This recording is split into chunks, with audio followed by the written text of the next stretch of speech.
This is the DnDeBrief podcast, and I am Sam Dillon, your GM/DM, and I am here with Matthew. Say hello.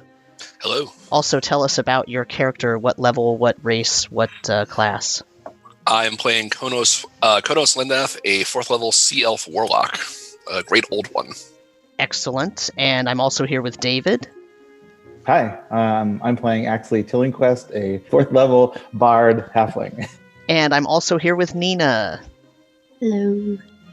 I play Emmeryn and Axley. She's a human 4th level cleric, storm cleric.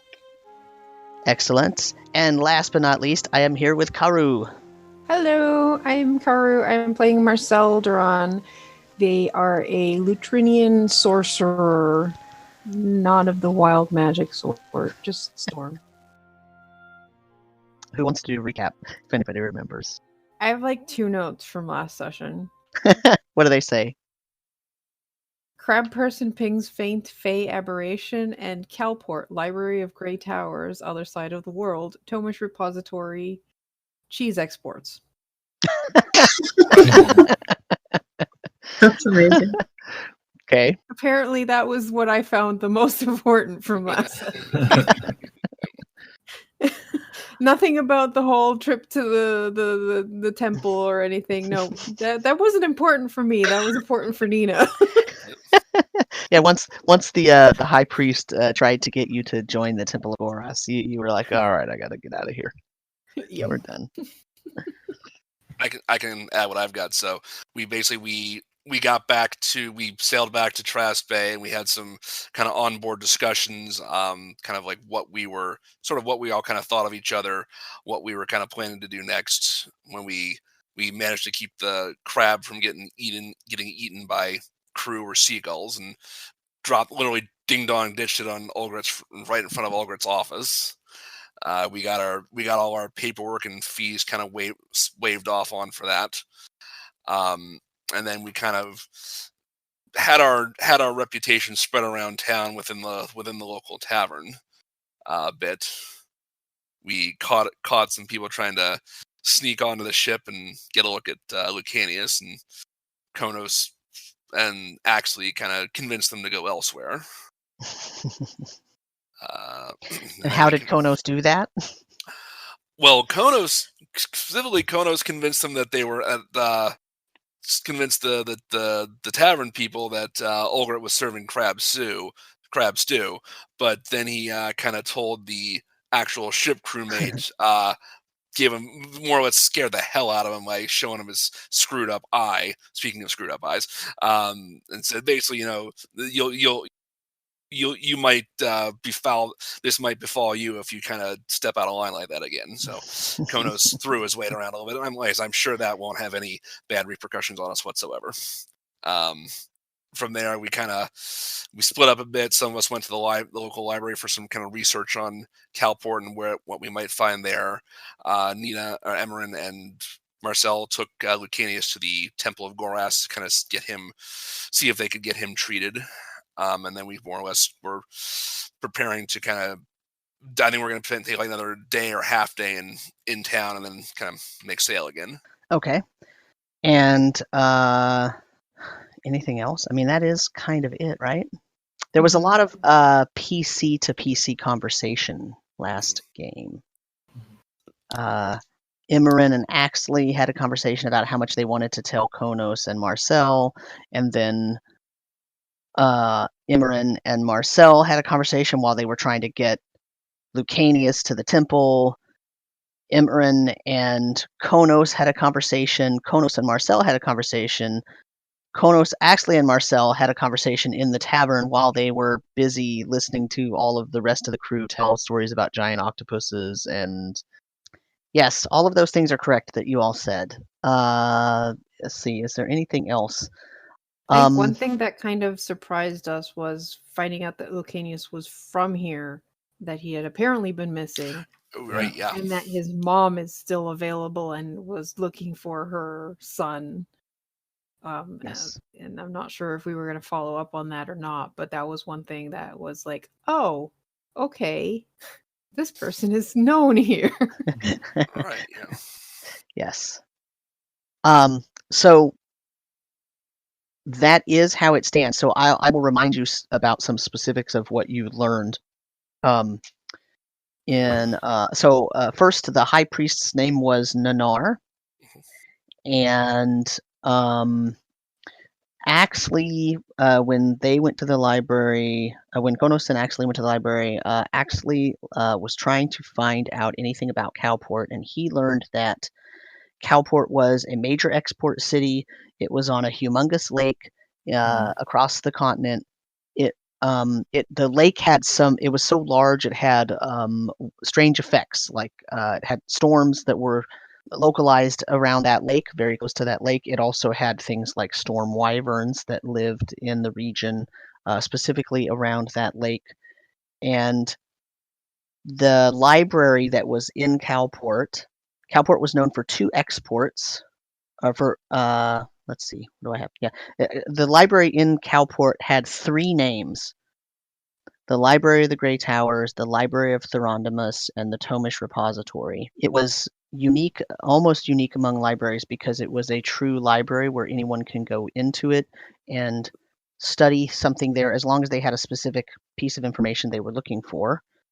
Other libraries had requirements. You had to be a member of the nobility, have enough money to bribe your way in, be a studier of a particular arcane set of magics or something like that.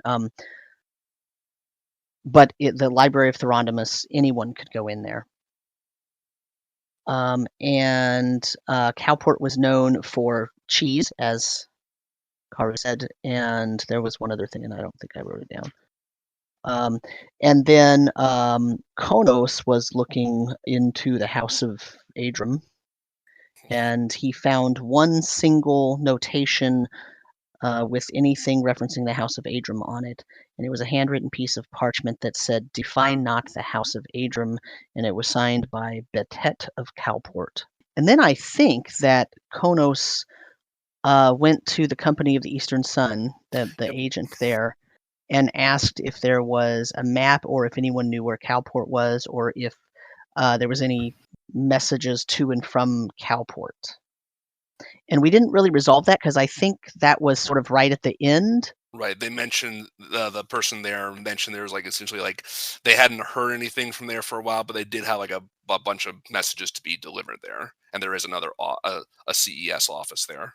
And I think Emmeryn asked High Priest Nanar if he could look into the crabification of the people, and if there was anything in the books about that, or anything about the library at Kalport, because it had a symbol of Straben on it in her vision. And I think Khonnos asked the Eastern Sun agent if there were any charts that showed Kalport on it. They said they would try to get something together for you. Right. So that's where we stand. So what would you all like to do? Well, it seems like we have just enough information to be dangerous. Like we didn't delve deeply into any of these items. Yeah, remember the library in Trastenfinn is cobbled together, to say the least. It really, the only reason it even has a sort of organizational scheme is because they wanted to make sure that if any member of a refugee's family or something came in, they would be able to more easily locate maybe some family heirlooms or something. But it's really, I mean, it's not, it's not a major repository of knowledge that has been cataloged and organized by someone who has knowledge of how to best organize such things. So it's not really surprising that you're not finding a ton. It's actually more surprising that you found what you did about Kalport. Is there another obvious place to check for navigation charts that might lead us in the right direction, like a navigator's guild? Let's see. Here are the options. There is who might have a map. The current mapping guild has an office in town. They probably have maps of some sort. You're not sure how far ranging those maps would be. It's possible the minnows have a map. They do protect any ship that is moving through and trying to take passage somewhere. So it's possible that through their interactions with others, especially out-of-towners, they might have a map. So I'll remind you, the Minnows is a group of founders, Lutrinians, and sea gnomes that have banded together to ensure safe passage of ships throughout the abundant reef structures, icebergs, and submerged land masses in the world. And they are the ones who, Torpin, the lighthouse keeper, told you that the Minnows are who run the reef house across the way. So it's possible that they have been, gathering charts and information from the different ships and whatnot that they help make a safe passage. Are they a pretty open group, or are they pretty elitist? Well, the group itself is elitist. You have to be a founder, a Lutrinian, or a sea gnome to join. But in terms of their interactions with other people, they generally help anyone. They don't just look out for their own. So it's unclear whether they would actually share that sort of knowledge with an outsider. But Marcel is a Lutrinian, and Khonnos is a sea elf, so that might hold some sway. Possibly. Khonnos is actually probably pretty familiar with that, because Khonnos isn't your cache, your home area, isn't it, out near the reef house where you have glitter maw? It's in that region, yeah. Yeah. Well, yeah, Glitter Maw is the dragon turtle that. Yeah, from I time know. to time. Yeah, but it's kind of it's in that general region. I think it's like sort of westish, Mhm. from what I recall. Okay. So I will save you some trouble then, and I will tell you that a little. Let's see. It was It was midday when you walked Lucanius to the temple, and then you went back to the pub, the tavern, and we sort of ended. So it's probably the evening. It's probably been an hour or so since Khonnos was at the Eastern Sun Agency, and a messenger comes and gives you a note that says that your contact at the Company of the Eastern Sun has something for you. Okay. Does he want me to come back with him right away, or meet him in the morning? At your leisure. At your leisure, it says. Okay. If it's not too late in the evening, I'll swing back. Yeah, I mean, it's probably only 5 or 6, something like that. All right. Then yeah, I'll swing back, and if anyone wants to come with me, they're welcome. Sure. So Khonnos and Axley, anybody else? I'm gonna stay. I'll tag along. Okay, you're gonna stay in the tavern. Okay, so Emmeryn's gonna stay in the tavern, and Marcel is gonna tag along. Okay. So you go to the Company of the Eastern Sun office, and the agent is there, and he has a rolled up piece of parchment for you. Okay. And he says, "This is the best I could do. Unfortunately, while we try to keep accurate charts, and whenever an agent comes back, we try to get them to register their charts so we can make copies of them. That's slow, painstaking work, and they're not often in port long enough. So I have a map for you, but it is not complete. I would say it is the best description. If you have someone that can make a copy of it for you, I would loan it to you for a couple of days, and you can have a copy made or make one yourself. And then I would need this back, because I'm not, not really. It's not supposed to leave the office. But I understand you've already been out doing some things that are a little bit impressive. So I'm willing to give you this map if you bring it back to me before you leave port." Okay. I'm agreeable to that. These are my shipmates, Marcel and Axley, by the way. Nice to meet you. Let's see. Do we have is anybody proficient with the cartographer's tools that can make a copy of this? I'm not, no. I have navigator's tools, not cartographer tools. Same.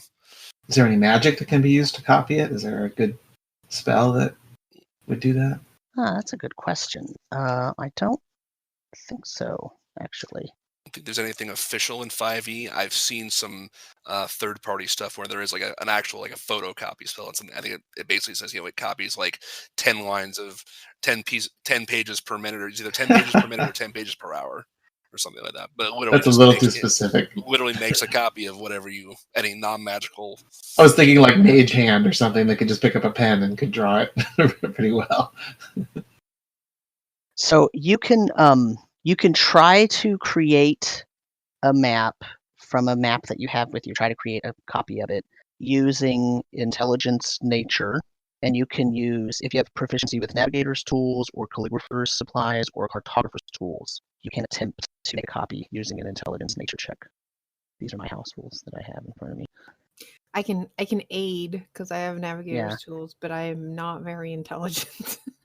Also, if anyone is proficient with water vehicles, that actually can help, because then you know sort of how to draw a cartographer's map that shows the actual things that you need to see on it, even if it's not exactly to scale.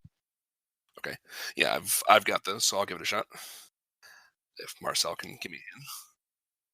It took hours to make this map, to make this copy. Yeah. So I actually uploaded it to Discord already. It's the thing that says "Do not open this until instructed to do so." Okay. So now I'm instructing you to do so. Okay. That's the map. That's the map that he's showing you. So let me know when you're looking at that.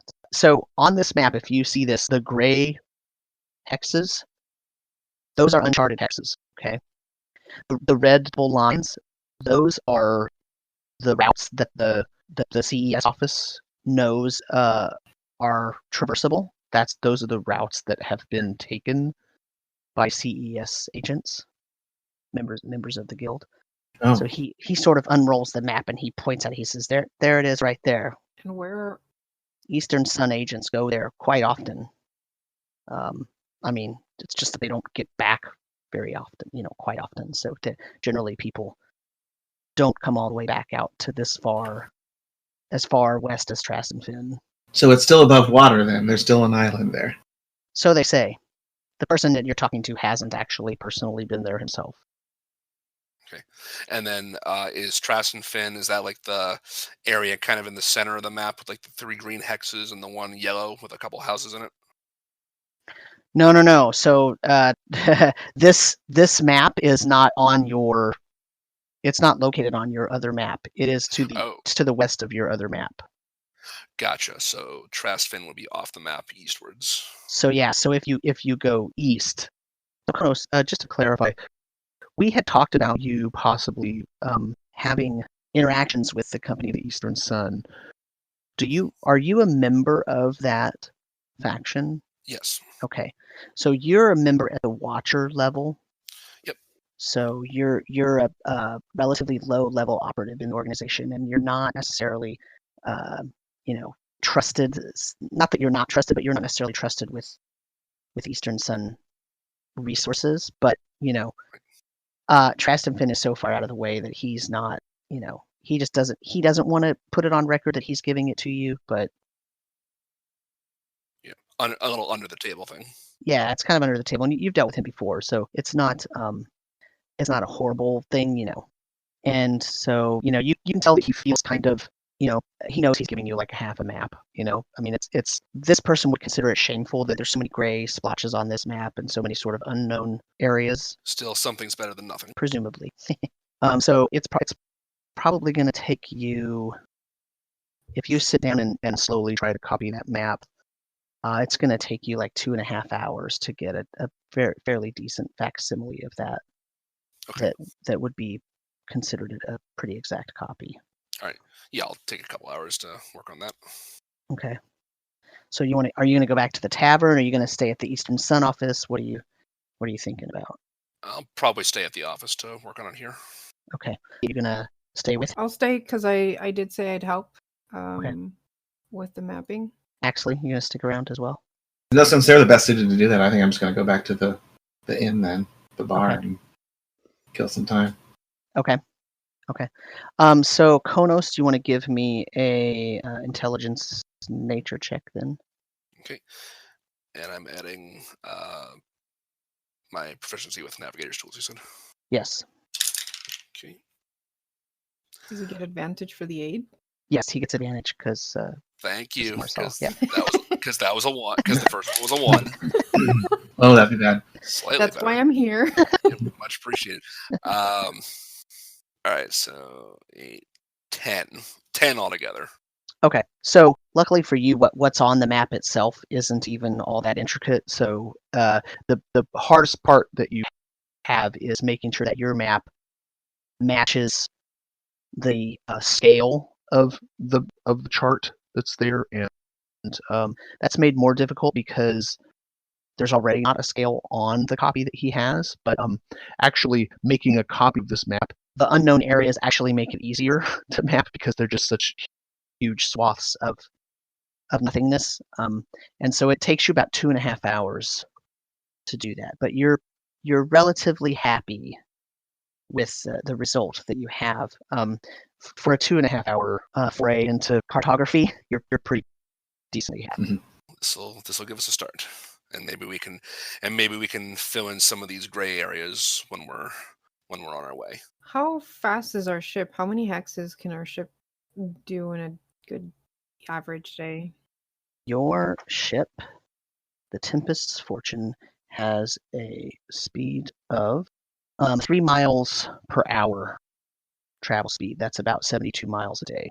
And the hexes on this map are roughly 3 miles. So it's 1 per hour, 1 hex per hour.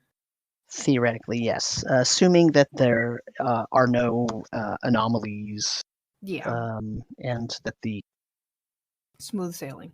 smooth sailing. The wind is with you and all that kind of some such, And looking at just like tracing along the navigational lines, I'm counting, looks like about 42 or 43 hexes from the edge of their map to where Kalport is. So that's about 130 miles, assuming it's to scale. Right. Yeah. So, but you had been told also, remember, you had been told roughly 15 days. So that doesn't add up. So that's somewhat questionable. So either that information was incorrect, or because just a few days travel, that doesn't. That got us to the Crab Island. Yeah. Because people would go there more often if it was just a few days. Right. And remember, no one in this town was even sure that it was still sort of around. Even the Lutrinian clan didn't really know. Like, is it still? They knew about it, but they didn't know if it still is. Yeah, that's making me think it's farther than just a few days off for sure. Yeah, and in making the map, you sort of realize that, right? Like you're realizing, oh wait, the information we had was that it was a 15-day trip, so 30. Because remember, you were planning on loading a ship with 30 days worth of supplies, and this doesn't seem right. So maybe the scale of these maps is off. Yeah, it seems like there's something definitely not squaring up for sure. It's either that is off or something's making it so that travel long distances or travel along the sea is less than it should be. It's one or the other. All right. So before we leave, I would ask him. So yeah, I mean, we're willing to deliver the messages and whatnot, the courier bag. Would they pay us when we get there? How would we arrange for that? How would we arrange that? You take it to the Eastern Sun office wherever you land, and they will look through it, and if there's anything there for their island or region, then they'll take it and they'll pay you a fee based on how much of it, and then you'll take the rest, or they take all of it and part of it set aside for whichever ship is going, further in that direction or whatnot. Okay. But the Eastern Sun office will pay you for that. All right. So basically, payment on delivery. Okay. Right. But you'll earn more per piece that's at its final destination. Versus if you're dropping it off and it's just a chink in the chain, right? Yeah. Okay. All right. And then I would also ask have there been any reports of people like sailing that direction or sailing westward of like either any either unusual creature sightings or pirate sightings or anything like that? Nothing more than the normal. In the open region that's just to the northwest of Trast Bay, there are a couple of small islands, and there's some, pirate activity around there that's already known about. Nothing other than that. Okay, good to hear. All right, then I think I'm about wrapped up here, unless he's got anything else for us. Nope. He's actually quite pleased that you sat down and did the map, so that it's not even leaving his, his office. Yeah. So he's pretty happy about that. Then I'll give him the original back and depart. Perfect.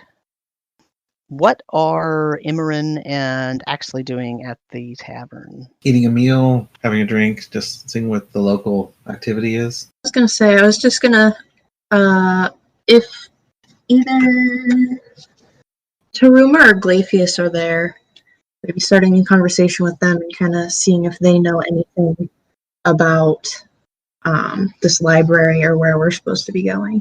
About Kalport or about just things to the west? Things to the west, just casual conversation, see what comes up. Okay.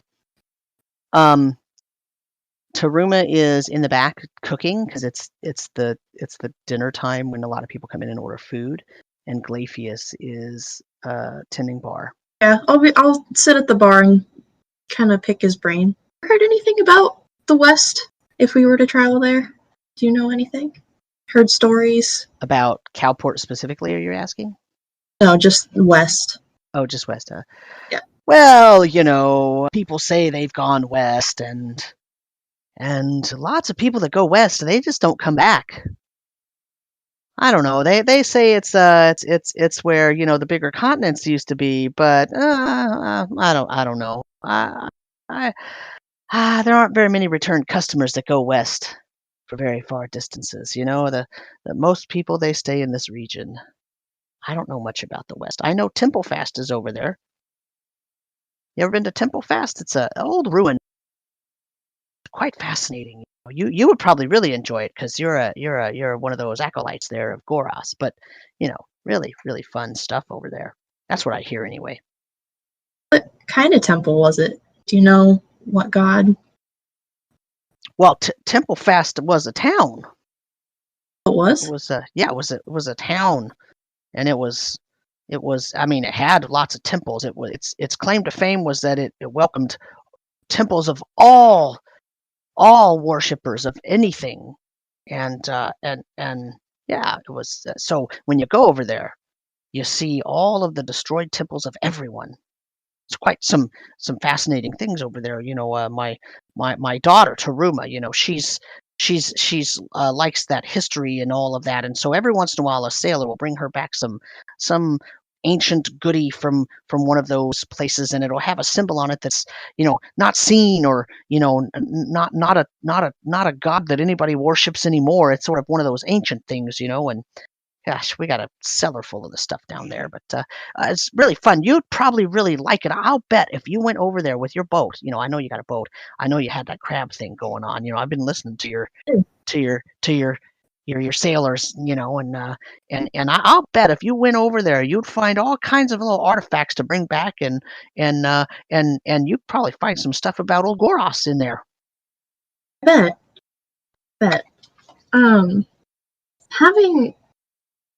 You might not know, maybe Taruma would know better, but have you seen anything with like a carving that says Ientarsus on it?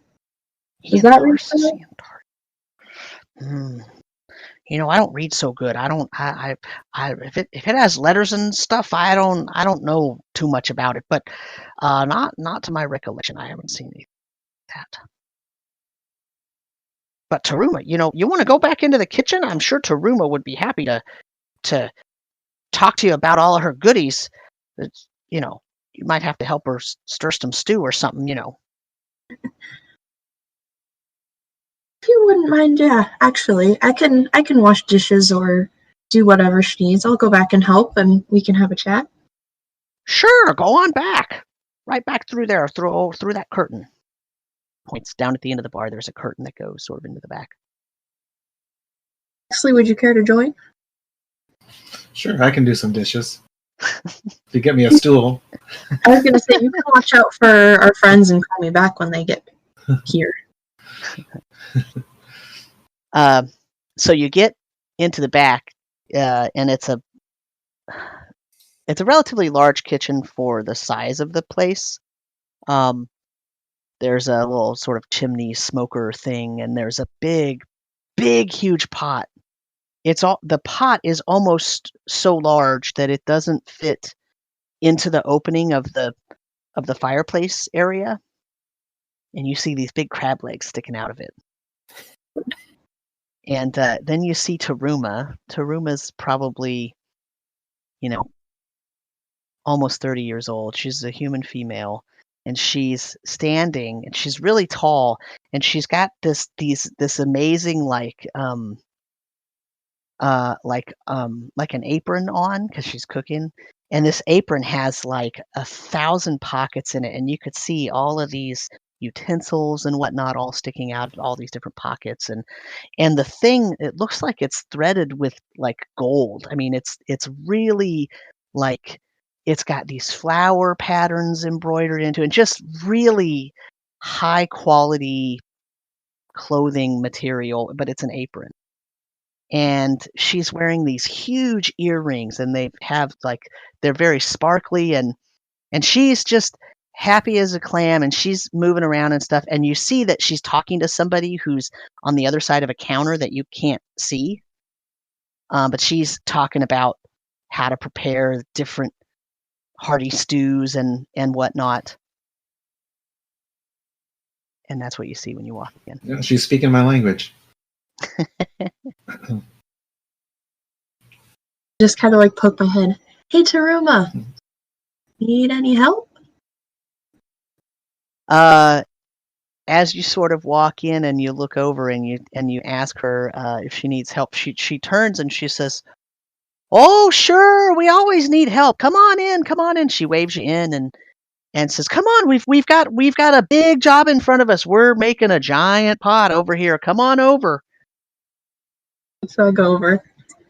Axley, are you following? Yeah. Okay.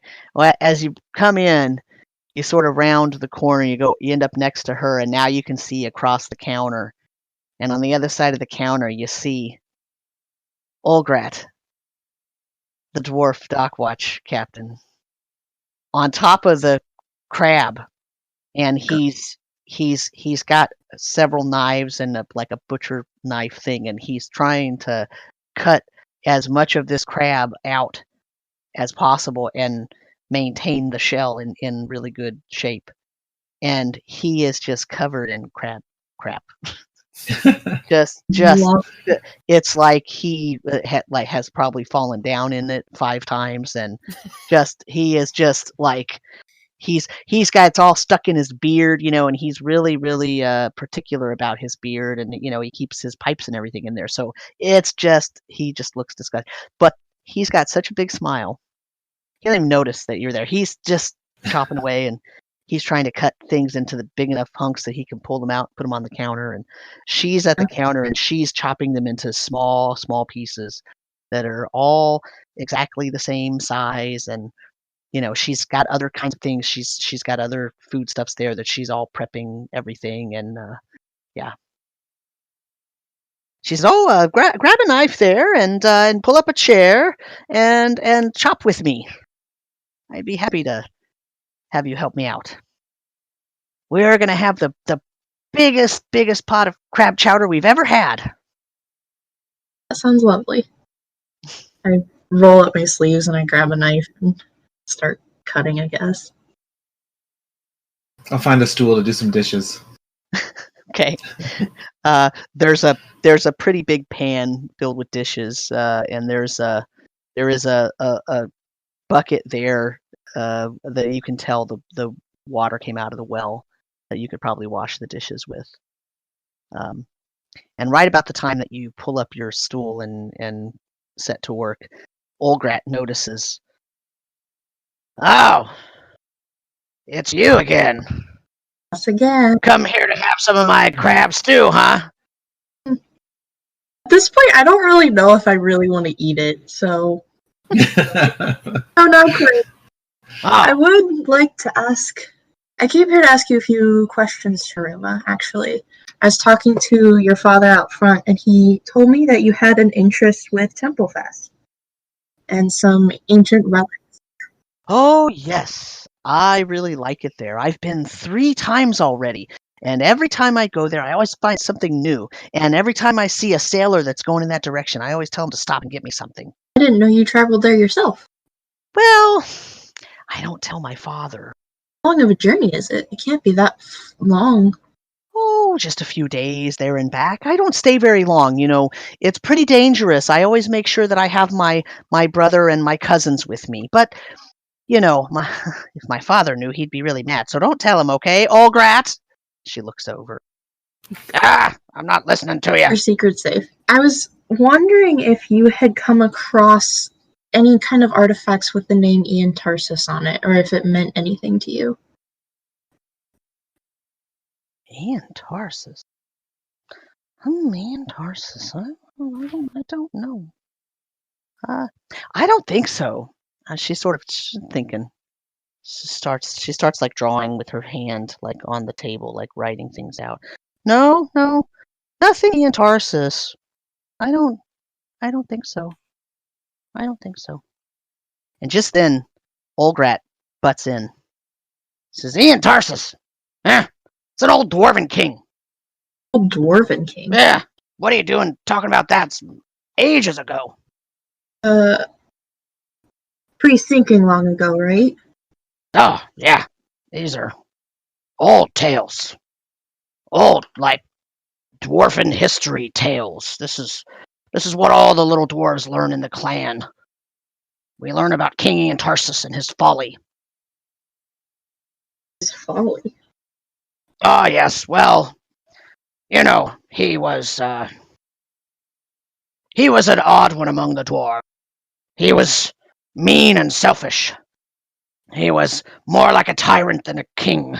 And, well, he made some... how do I explain it?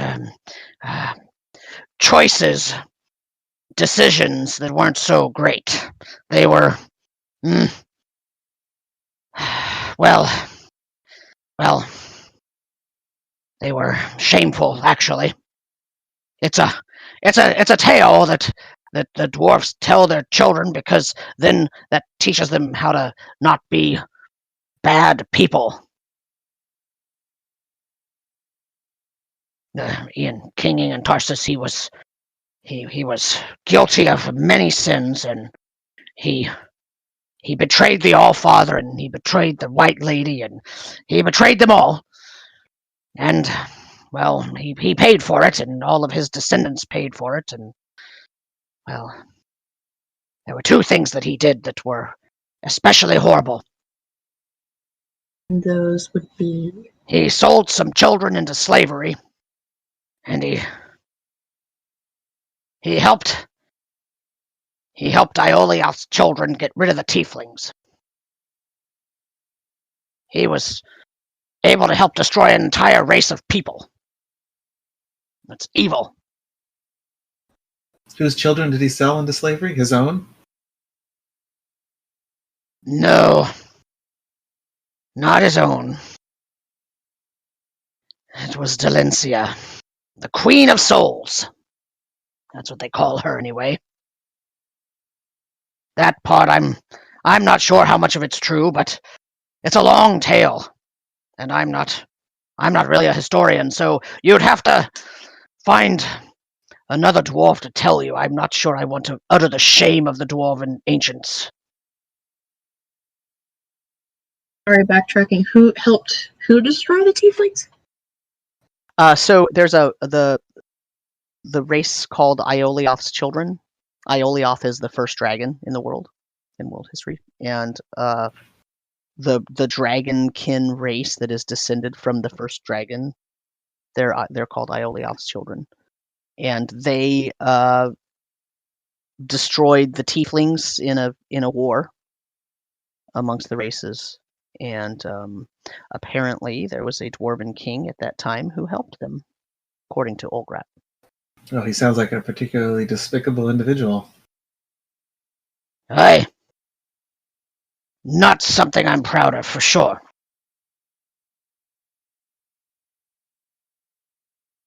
You can understand I don't talk about it very often. We all have family members that are in that category. Wait, are you talking about real life, or? Yeah. It makes reunions awkward. I won't press much farther, but thank you for sharing that information. threw me for a loop. I have no idea. You're like, what? Any hypothesis I had about this thing is gone. What about his descendants? Is there any rumors or stories about what happened to them? Are you asking Ulgrat? Or are you asking? Yeah. His descendants or the descendants of the people he helped enslave? His Tarsus. Oh, his. Okay. Oh, Ientarsus. Okay. Yeah. He says, well, their line and their clan were exiled, and I'm sure that they perished in the sinking. We don't track them in our histories anymore. As I said, it's so long ago. It's wives' tales, you know. It's not something that we tell as part of the dwarven history. It's what we tell our children to keep them in line. Don't misbehave or Dalencia will come back and take what is owed her. She'll steal the dwarven children because her children were taken and sold into slavery. Roll history check. Memory check. History. Okay. 14. Or 14 and a 4. Actually, as you're hearing Ulgrat talk about this, it's reminding you about a story that you heard just a couple of weeks ago from Torpin, from the lighthouse keeper. And remember, he said that the boogeyman story of his childhood and his people and his family was something kind of similar, that there was some kind of boogeyman that would come and take the children. And that was related to the symbol. And he said the symbol was related in some way to the House of Adrum. And just as you're hearing Ulgrat tell the story and mention that they would tell their children, you know, if you don't stay in line, if you misbehave too much, Dalencia will come back and steal back what was taken from her, steal back what was hers. And in other words, she's going to come and take the children. And that's kind of what Torpin said about the House of Adrum. If you're not paying attention, if you're not minding your parents, then someone from the House of Adrum are going to come and take you. Interesting.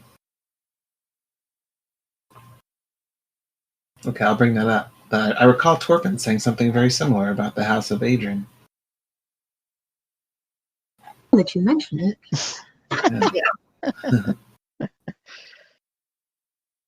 Yeah. He says, the what? The House of who? Adrim. Adrim?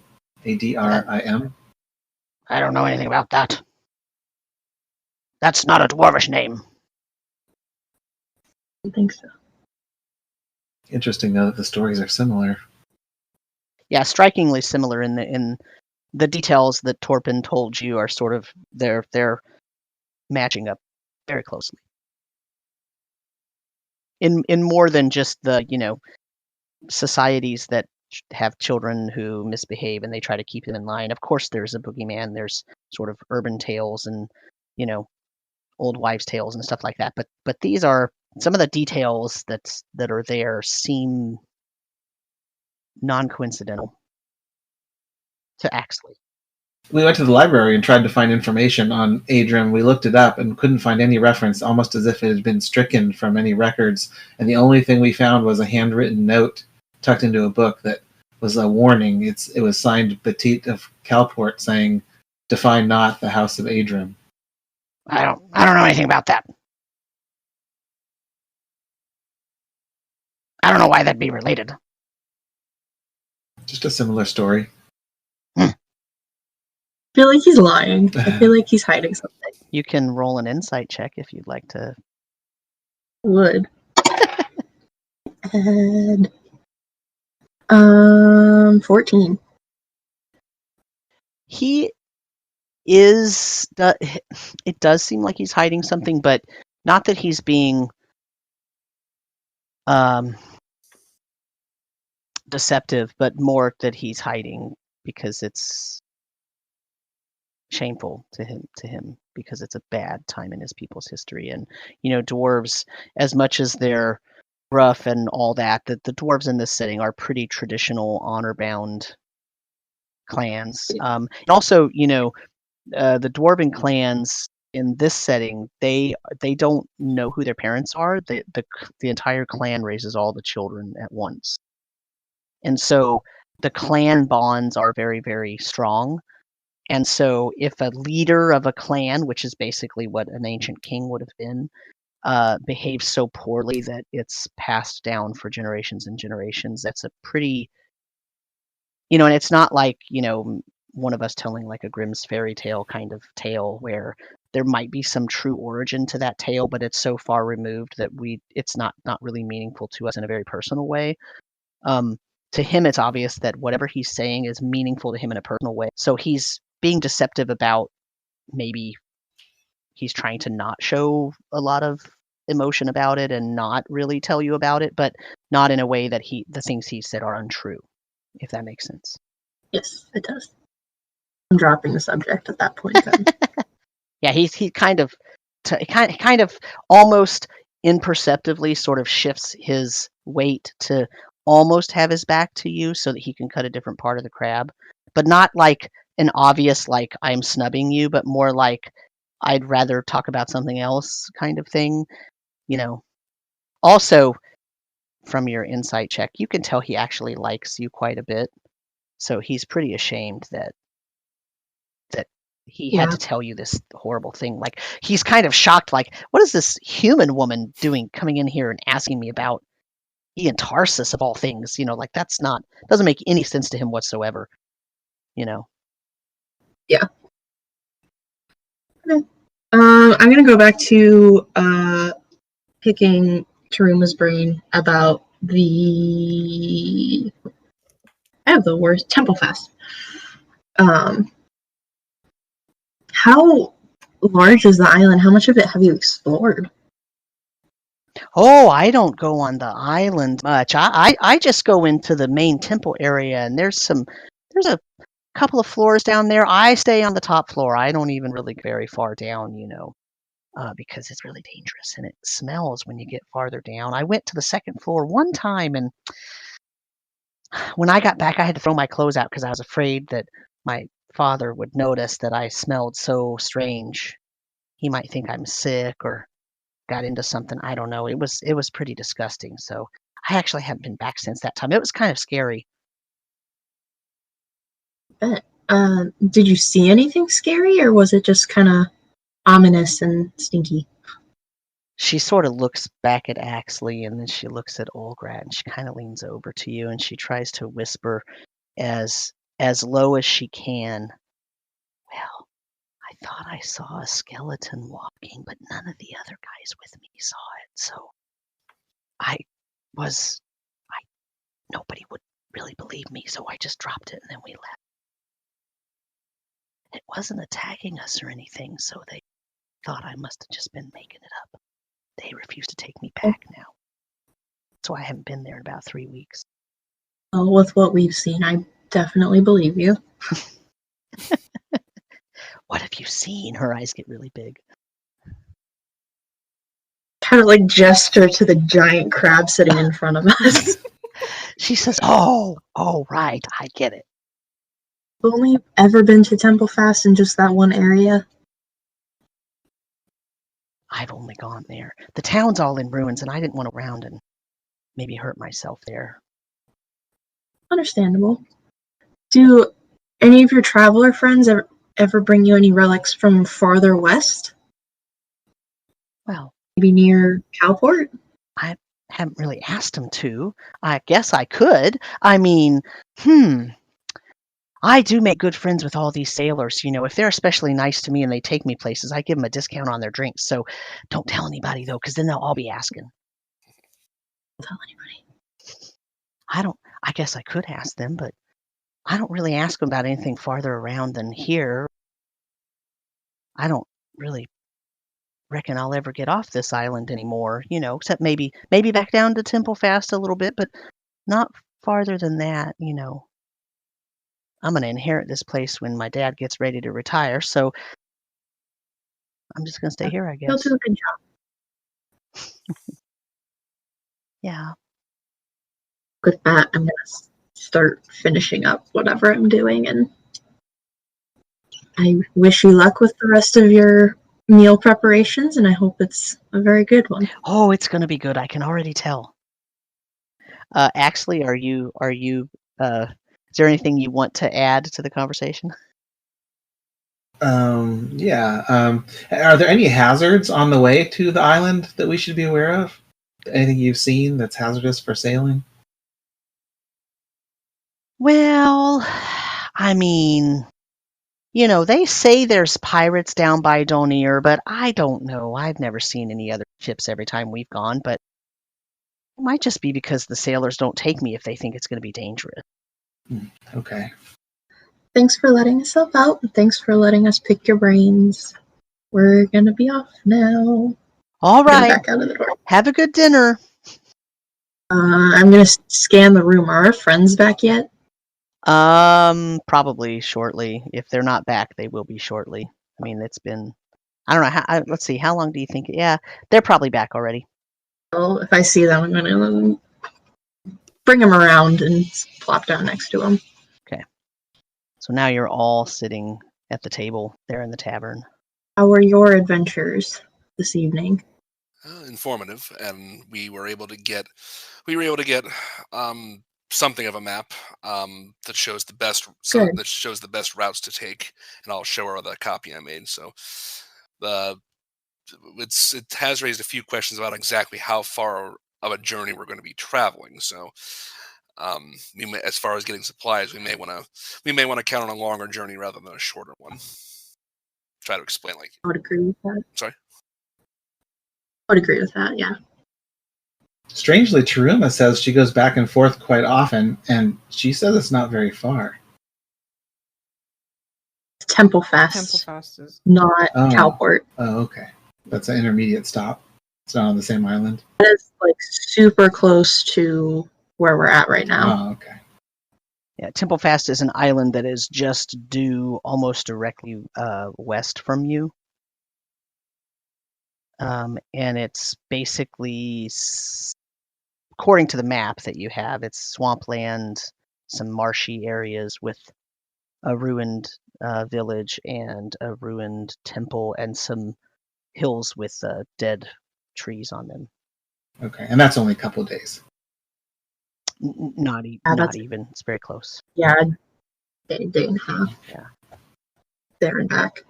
It's closer, actually, than the Crab Island that you guys went and found. And there's also an island to the south of Trast Bay called, the town on it's called Donir.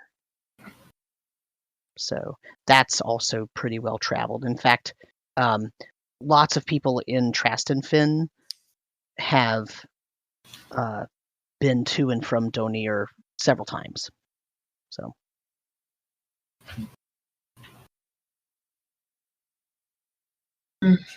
Yeah, I'd say we prep for a relatively long journey. Okay. And Ulgrat is back there looking prettier than ever and cooking his crab. And he mentioned something from his history about that name that we found. That's the name that's written on that fork, right? The crab fork. Yeah. Which was he says it's an ancient evil dwarven lord who did some atrocities in the long past. He doesn't know what happened to the descendants.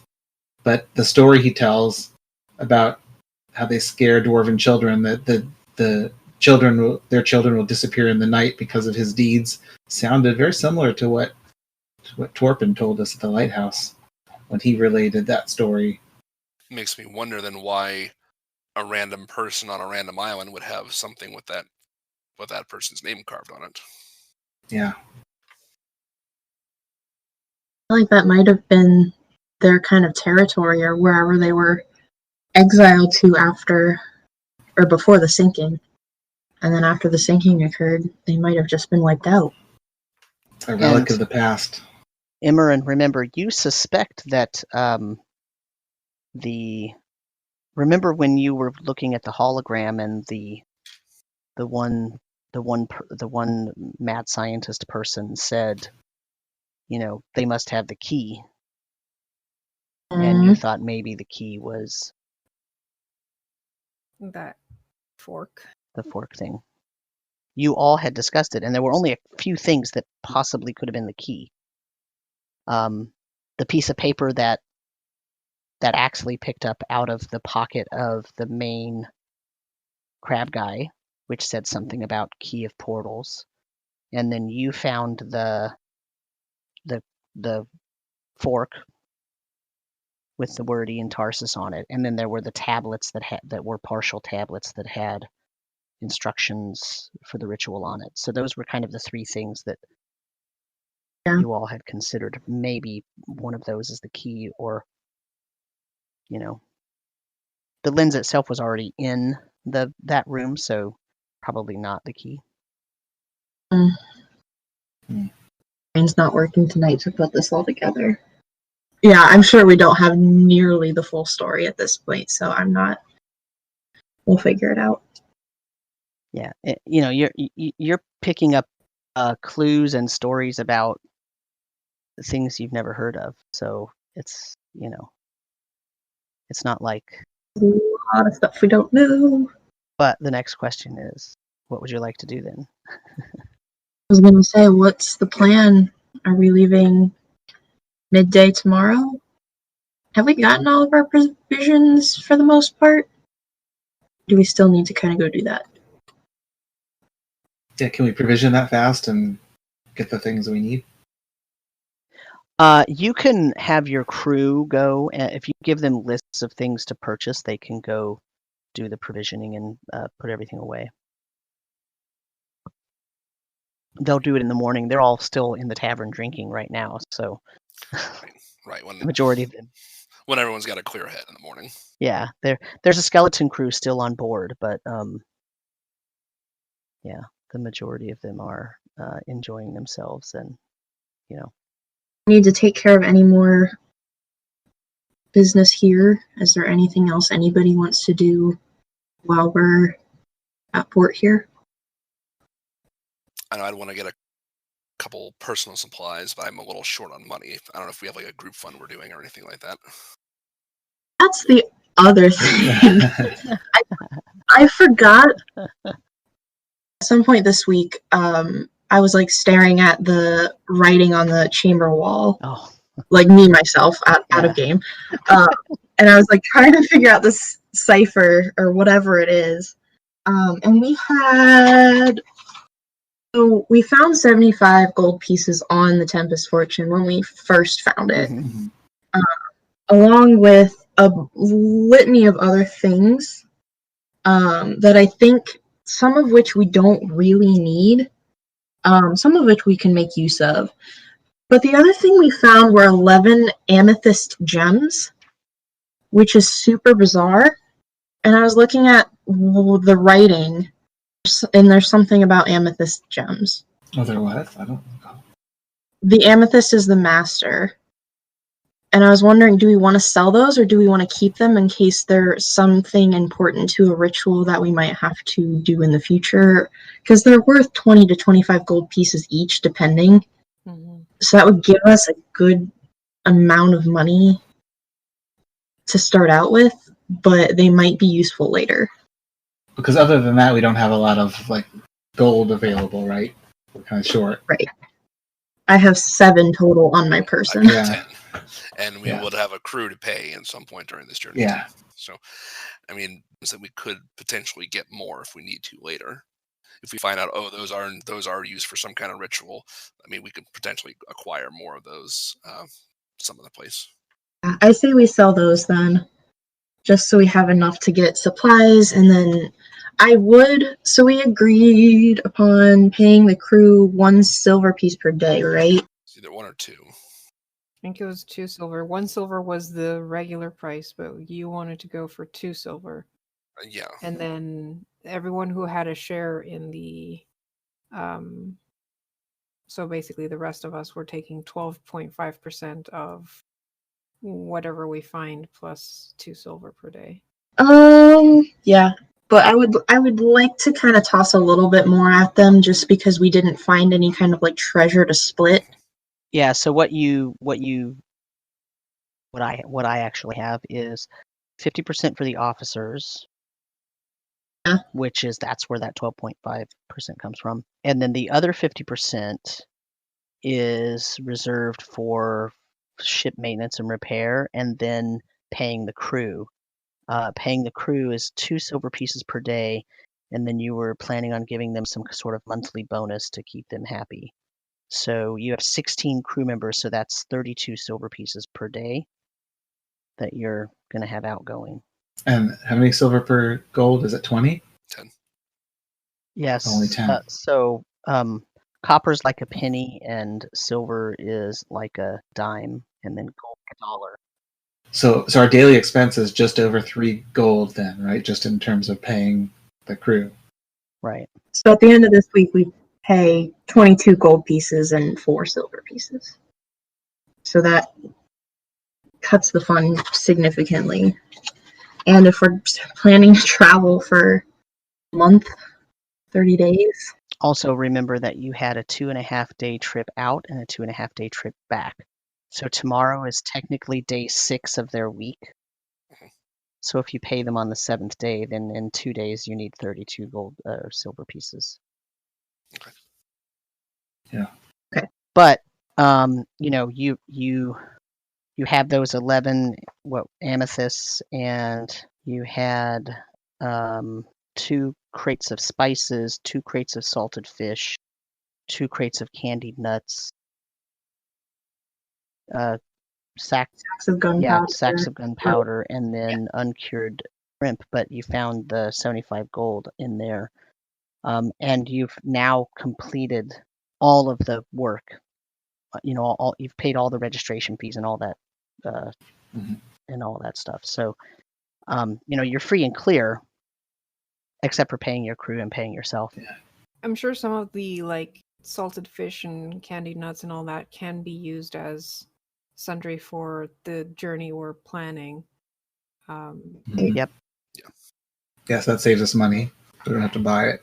I would say the kegs of spice is something that we could off put, because I don't think we really need spices. What? You're gonna have boring food every day? Well, according to You're gonna make my life notes, miserable. the only spice that was in there was some kind of paprika, and the rest was like smoking spices, not for food. Or sugar, salt, paprika, and like a Sugar, tobacco substance, right? Yeah, Yeah. Dussel root. Dussel root, which is like a clove. It can be smoked, but it can also be used like as a spice or an additive. Yeah, that's all good stuff. We don't need 2 kegs of it, though. You also have a crate of robes, remember, as well, with the embroidered symbol on them. I don't know if we want to get rid of those. Right. I think we hold on to those for now.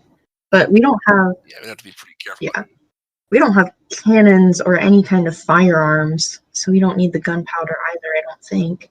Unless we want to buy some cannons, but I think those are way beyond our budget right now.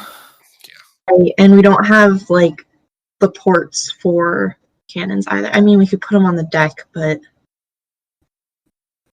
that sounds like a lot of work.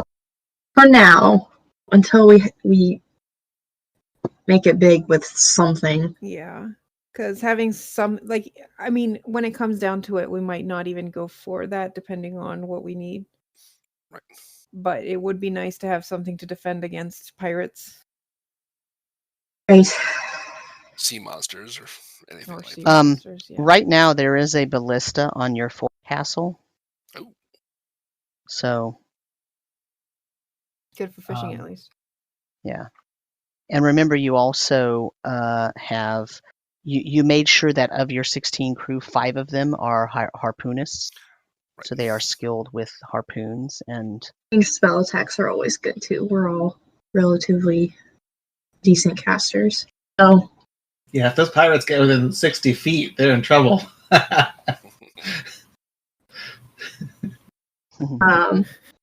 So we're selling the gunpowder. You also have a mangonel, by the way. It's on the main deck. What's that? It's kind of like an old style trebuchet. It's like a catapult with a giant sling, but it's like large size, movable for a. I don't know how accurate. So it sounds like we really can't go on a big spending spree. We kind of have to hold on to our cash because we may need it depending on how long this voyage goes. We still have to be thrifty. Looking at the map, Khonnos, there is like a stop in between. There's a small island that looks like a generally well-traveled port that, worst case scenario, we might be able to restock on. Yeah, there are a couple places, looks like towns or settlements on a couple of these. It looks like there might be some fishing areas in one or two places as well. The big question again is just how far away. But yeah, like if we're doing a longer journey, we probably may have to plan on doing maybe a little bit of fishing en route. Right. That'll be fine. I don't like the dragon that's in between that island and the island we're going to, though. That's always the double question of, is that there because someone spotted a dragon at some point and they decided to add it to the map? Or was that someone who got bored and drew a dragon on the map? I was going to say, it's lovely craftsmanship, but I really hope it's just decoration. Yeah, or maybe they found something really cool there and didn't want anyone else going there, so they thought, hey, maybe let's draw a dragon there and scare people away. I'm so optimistic. Yeah, so if Khonnos wants to give me why don't you actually give me a investigation check? Okay. Ooh. Investigation 20. So you know that the way that the Company of the Eastern Sun, the way that they work, if there's a symbol on that map, it's because because this is the preliminary map. This is a conglomeration of all the reports that have been given about this area to the Company of the Eastern Sun. So if there's a flying thing there, they probably saw a flying thing there. If there's fish, it means that there's either abundant schools of fish or that's a place where people from the island fish. If there's a shipwreck, probably a shipwreck. So, yeah.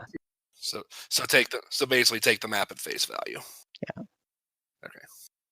Good. Okay. So yeah, maybe we do try to stay clear of that.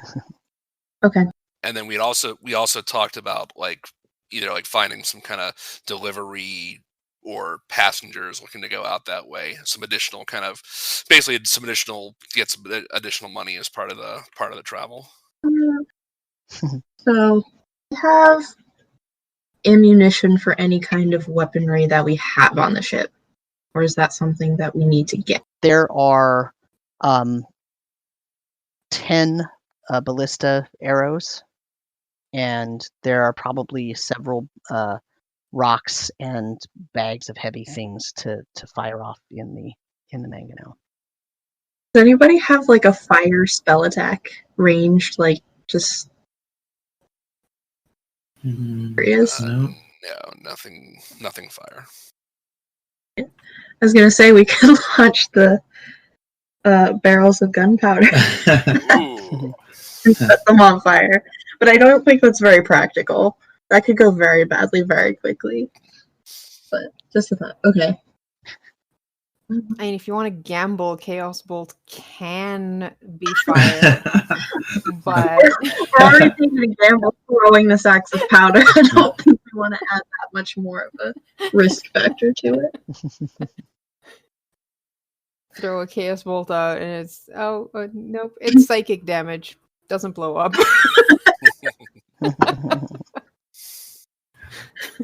The gunpowder is feeling very depressed, but it is not enough to make it blow up.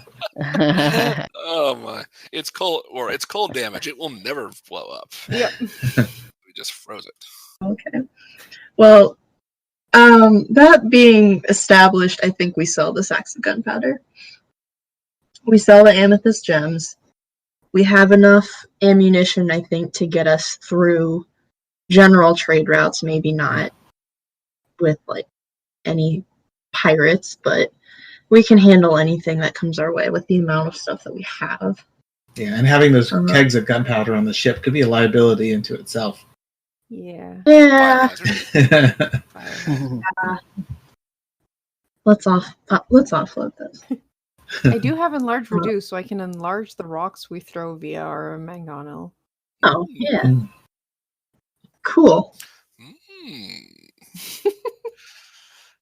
Physics. But then we're keeping the candy, nuts, and salted fish for our own travels.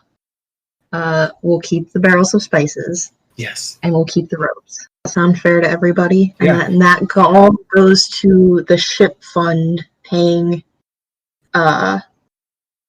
our crew and any other repairs that we may need, any other supplies that we may need. I would say the one thing to keep in mind would be how much gunpowder is it, and how much can we easily sell at a decent price where we are in Tresnafen, and what do we want to carry the rest to Kalport, which seems to be a bigger city and might sell something like gunpowder at a better price. Like, I'm not sure how much gunpowder we can sell here. That's a fair point, but we also don't know what is Yeah. at Kalport. That's true. Yeah. I think we got to just find out what its market value is here, and if that sounds good, take it or leave it. Basically, Sounds That's the going, right? Yeah, so actually, probably it's probably the case that Emmeryn would know that, since she's part of the part of merchants the, guild. since her family is part of the shipwright guild, they Okay. sort of would know, how much it costs to outfit weapons and whatnot on the ships.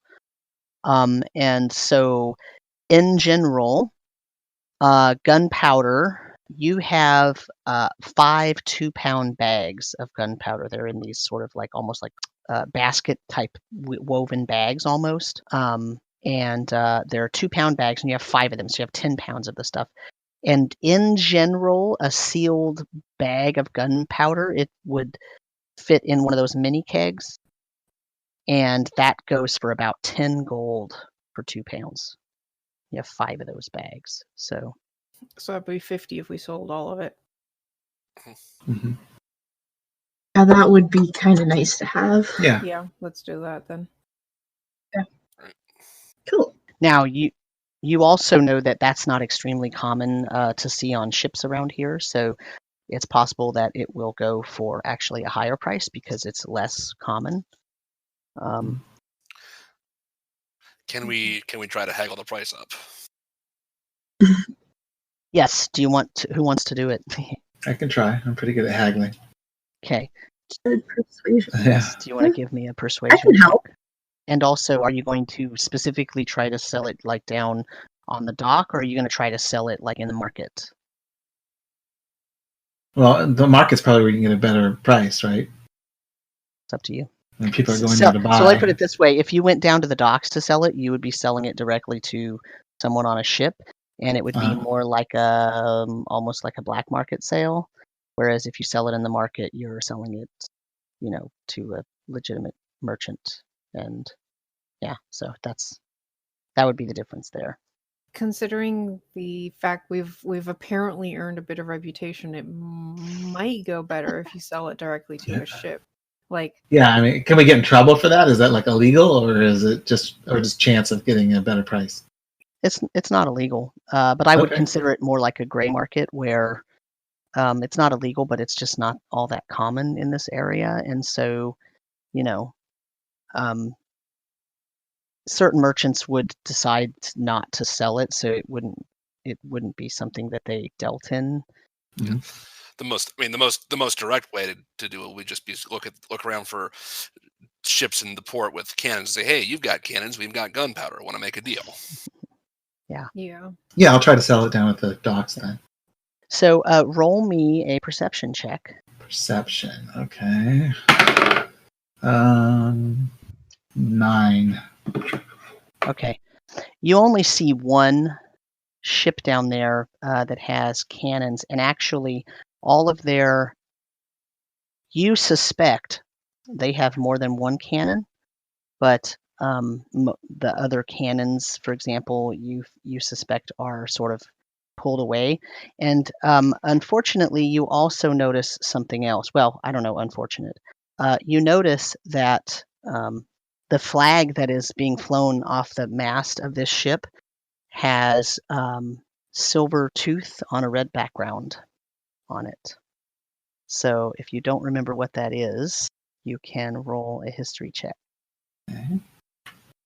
History. Oh, Pirate.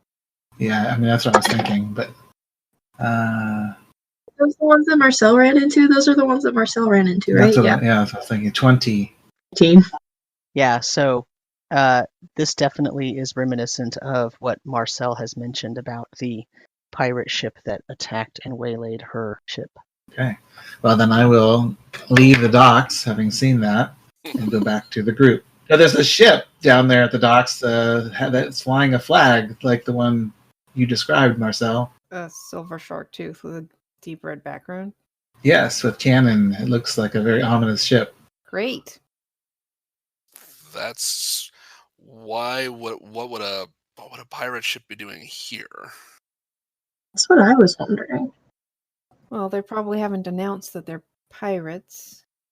Sure. If they are. I don't think they're that stupid, though why they'd be using the same flag.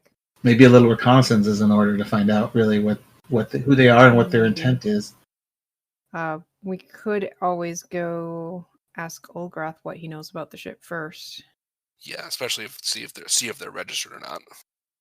I was thinking we probably don't want to sell them gunpowder if they No. are up to no Good good. call on that. Yeah. I don't think we should be selling gunpowder at all here if we want to make sure they don't end up with their hands on it. If we sell it in the market, they can buy it off the market themselves. Yeah, but I'm sure we're not the only source of gunpowder. They probably can get their hands on some, whether it's ours or not.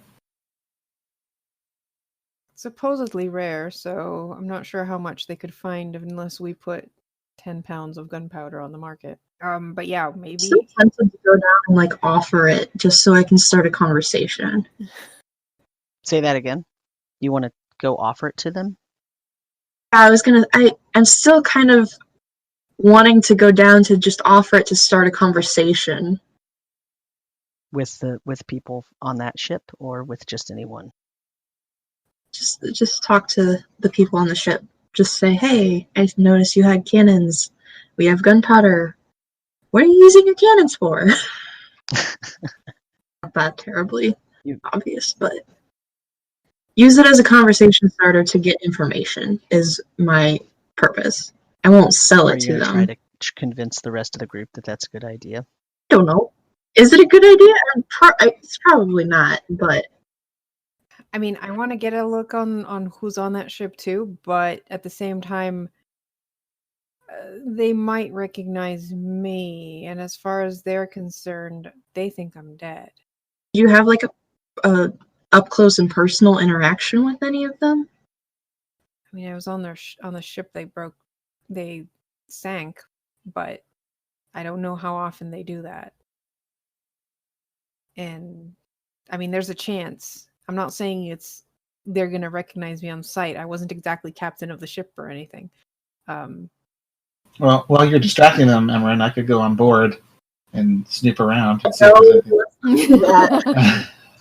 was going to say, if Marcel, if you want to observe them but concerned about they might recognize you, I could just make you invisible. That could work. We could.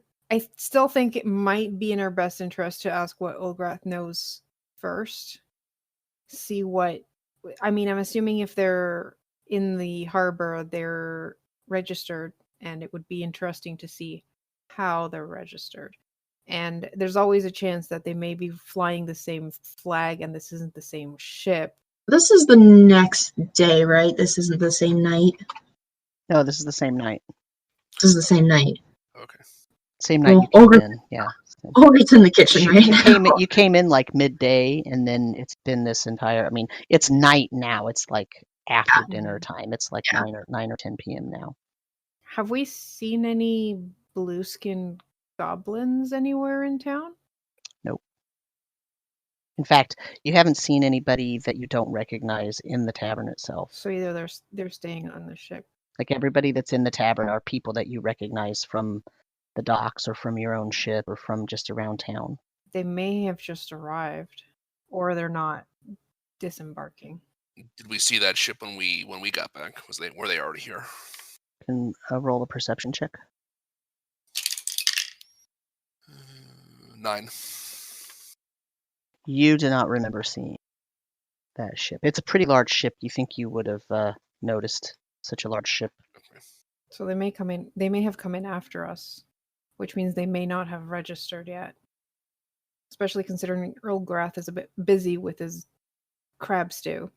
Might be somebody else down there. I'm sure there's somebody else down there keeping tabs, but I think we have a better shot of buttering up Ulgrat than we do anybody else.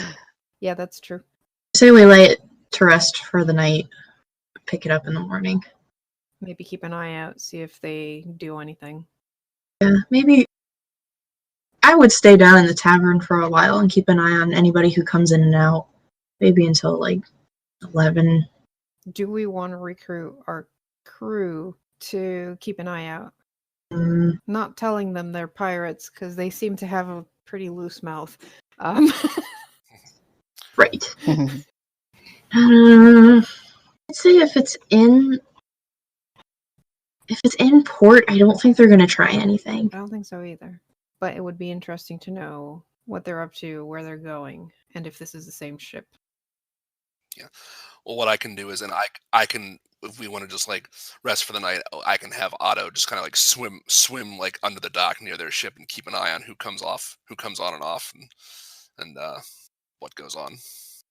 Be wise. I definitely do want to get close to the ship enough to see if I recognize the ship itself, other than the flag, and maybe see if I can spot anyone on board. Okay. But I don't want to get too close.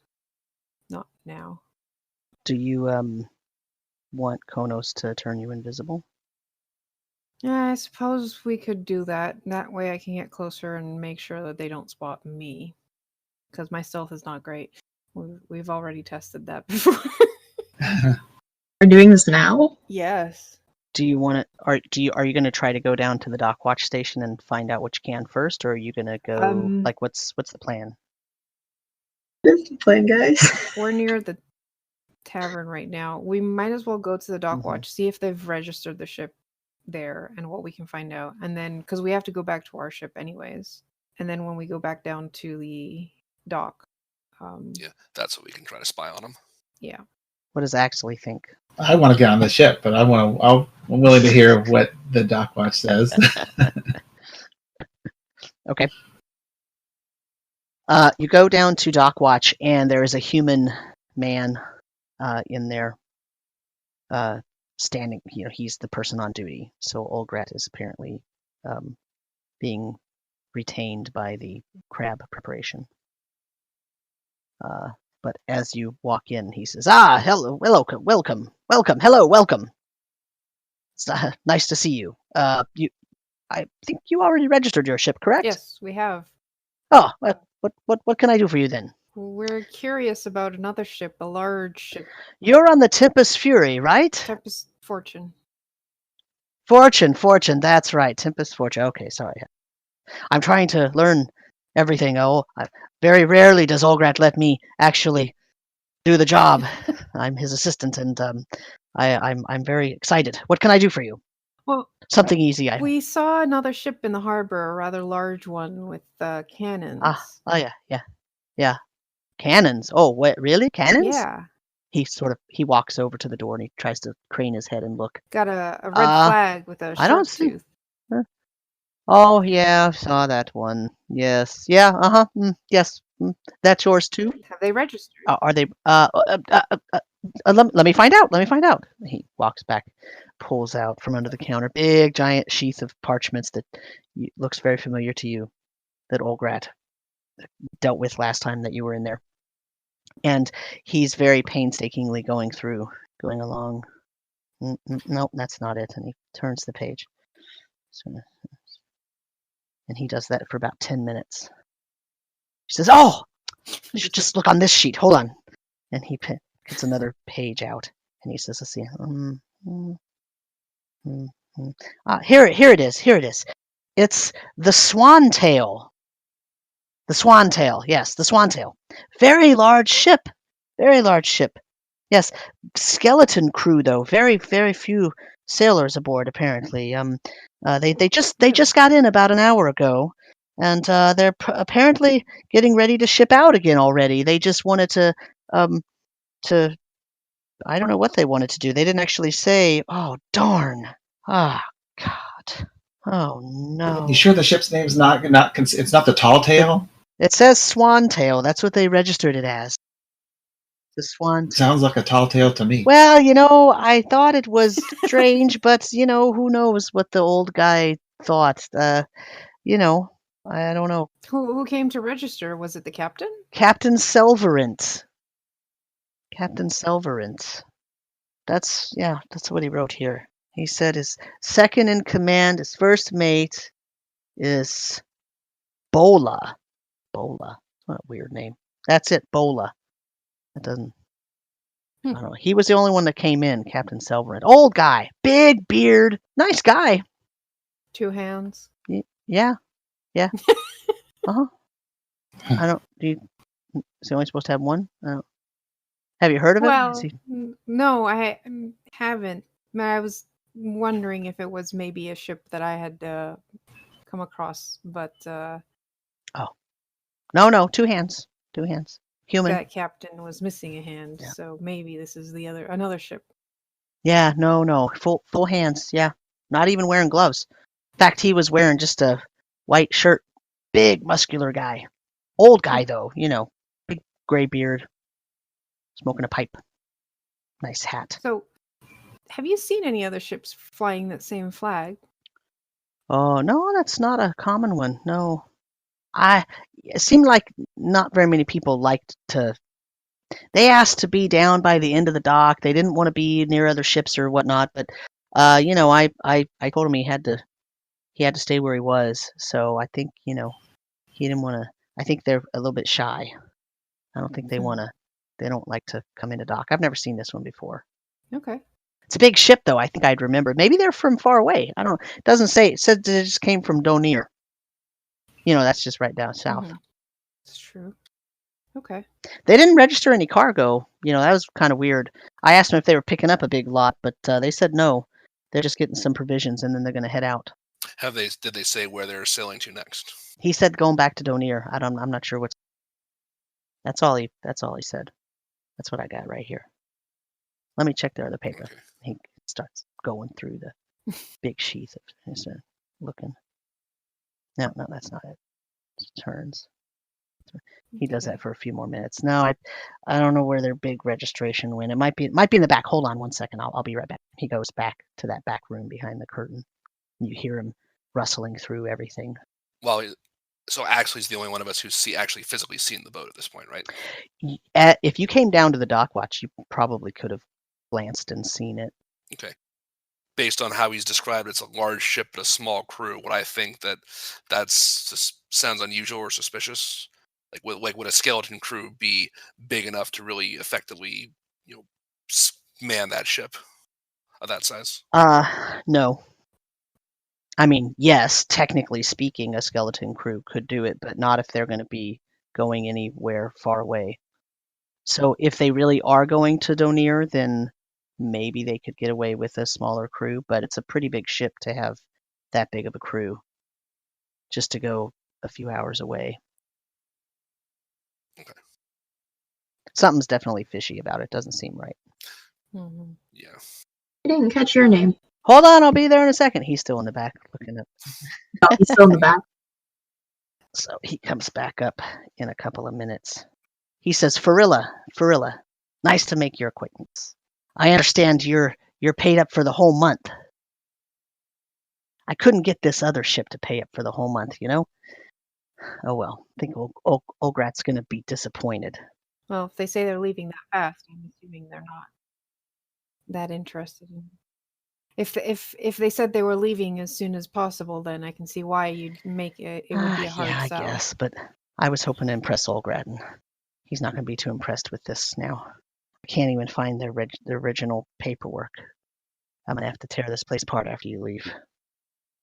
I hope you didn't lose it after the captain left. I'm sure it's here somewhere. I have their original sign in. I don't have their main sheet. So, yeah, sorry.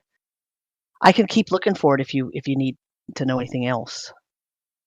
You might want to find it before Ulgrat comes in. Yeah, I'm sure that would upset him more than not getting a month's pay. Yeah. I gotta go. And he turns and he goes back into the back room to look. All right, we'll walk out. I think that's all we're getting from Well, if they're leaving shortly, I think it's all the more pressing. impetus for us to get on board and Axley's see what's chomping going at the bit. on. He wants to sneak on there. Hey, at this point, I'm curious too. Because Yeah. as far as I remember, it was a big ship that took down mine, right? Yes. But they did not have a skeleton crew, because or else they wouldn't have been able to completely destroy it. Correct. He could very well be lying about how many people are on that ship right now. He could. Well, there definitely are more. Especially if most of the crew happen to be blue-skinned goblins that would catch the attention of people here who are hiding. So what would you like to do? Sounds like we're planning. Sounds like we want to go take a closer look here. Yep. Yeah, let's go see how buttoned up the ship is. Is it accessible, or are they taking care to make sure that there's nothing seen or anyone can get access to the deck? So let's get perception checks from everyone. Are you gonna, Marcel? Are you gonna go invisible before you get within eyeshot of the ship? Yeah, I would be. How long? It's an hour, right? Yeah, so this is about the time I'd be planning on casting that. Okay. Perception. Oh, 12. Oh. 4. Where's my skill? 18. I got 23. So a 4, a 23, Emmeryn, 19.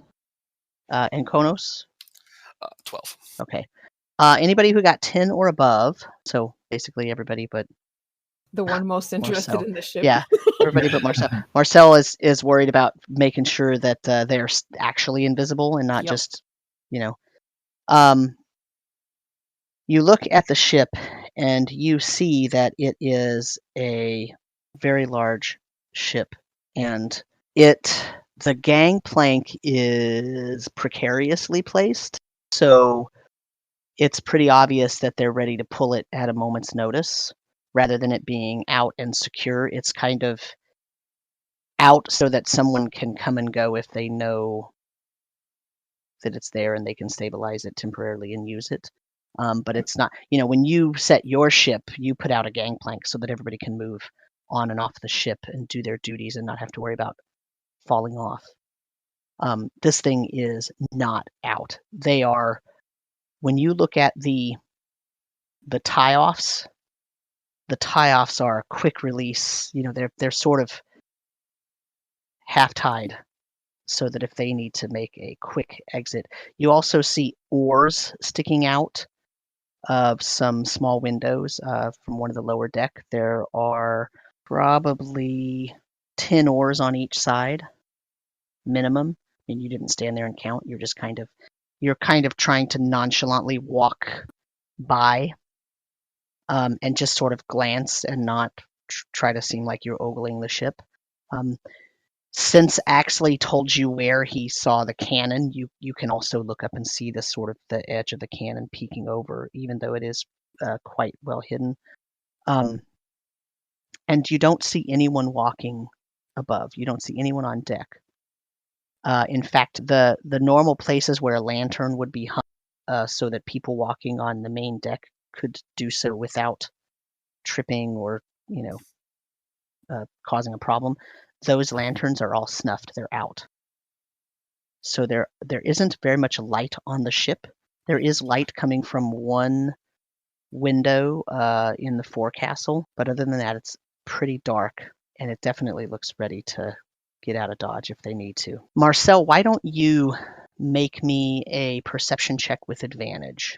Okay, there we go. That would be a 21. When you're all walking, when you get to the point where you can actually see the front of the ship, and you can see the what do you call it? The front part that sticks out that's decorative. God, I've just just flew it. Figurehead. Yeah, the figurehead flew out of my head. I had it. That you see that, and you see that part of it is obscured with a sail that has been laid over it, but it is definitely like there is a big shark jaw on there, which is exactly what you saw on the ship that had attacked your ship. Does it say the swan tail? Like, is it painted as with the name at the back? No, side? the back actually has, once again, some sails draped over. One of the rowboats that's part of the ship's complement is conveniently lowered so that it is blocking Where the a name of the would ship. be. Mhm. Yeah, and It's Swan spelled SHARK. Yeah.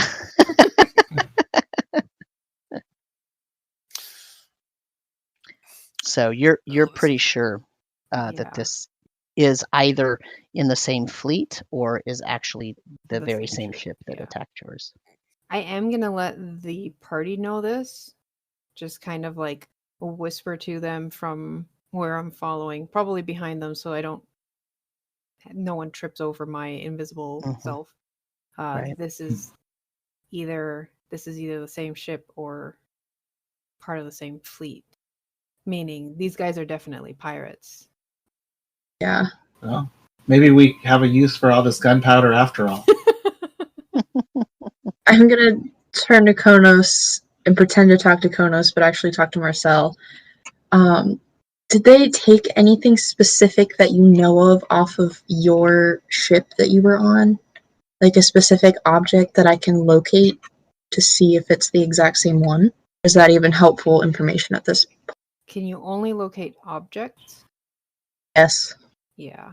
Okay. I can't. I was thinking locate people, but I looked at the spell and it's only objects. Yeah. I was like, does a crab hand count as an object? It was a merchant ship, right? So would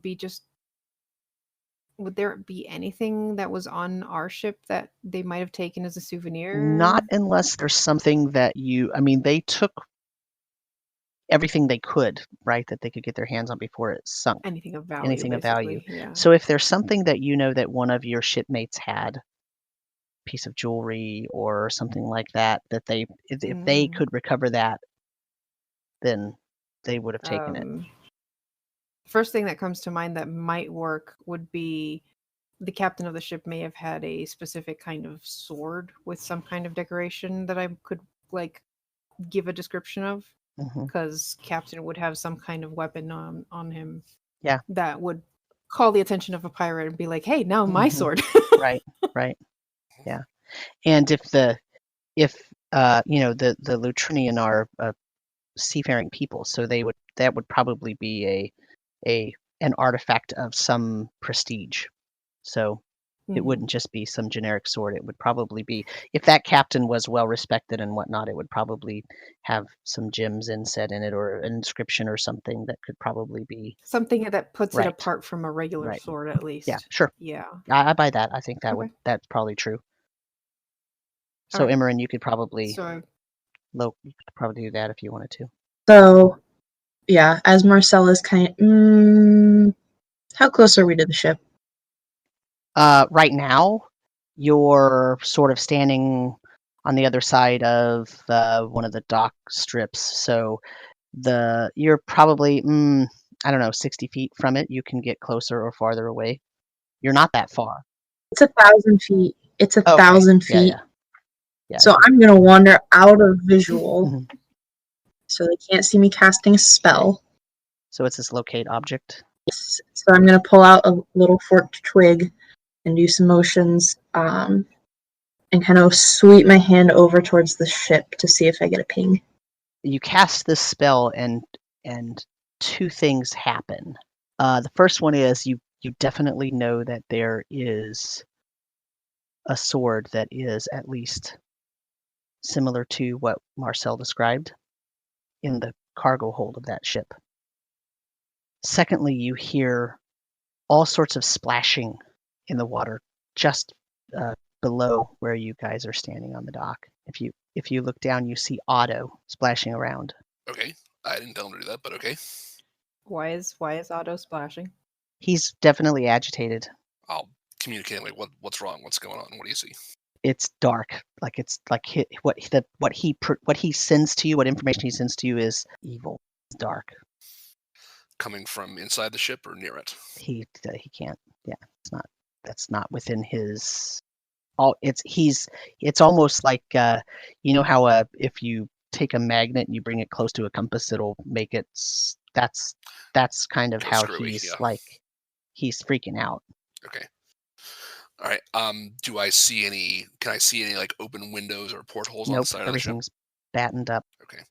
I said that's good. That's good enough for now. Come back and I'll bamf him back. He's still like agitated and splashing around in the bucket. So much so that everybody can hear what he's doing. Now we've got to get on board. Or get out of here. We go on or go out. Do we want to try to disable this ship in port? Is that a... What would that accomplish? Making sure they can't flee. Or follow us? If the pirate I saw had a clawed hand like a crab, and we know that this thing now like gets progressively worse, it could be that the person who signed up the ship is not even the captain himself. But whatever it may be, these people are probably in some way related to the cultists you've been following. We may be able to find out more clues as to the rest of the things on that ship. Now the question is, do we want to confront them ourselves? Or do we want to get back up from Trastenfen? Let them know they have pirates sitting in their dock. What are they going to do? There has to be a militia of some kind. And also, but we need proof, though. It's true. You get the sense that whatever threw Otto off was like some kind of magical barrier or something that just like blocked him from being able to see. To Khonnos' recollection, Otto's never really acted like this before. Okay. I mean, I could try detect magic, but that would turn off invisibility. Yeah. I have detect magic too, because that's exactly what I was thinking. But it's a ritual. The other thing I could do if we needed some kind of proof that there's something more going on would be to bring Ulgrat over, and I can cast Reduce on the rowboat that's covering the name of the ship to kind of prove that they're at the very least lying about that. I was going to say too, maybe Axley can do a little something with his mage hand to pull the tarp off. Sails off of it too. Oh, I don't have mage hand. You don't? No.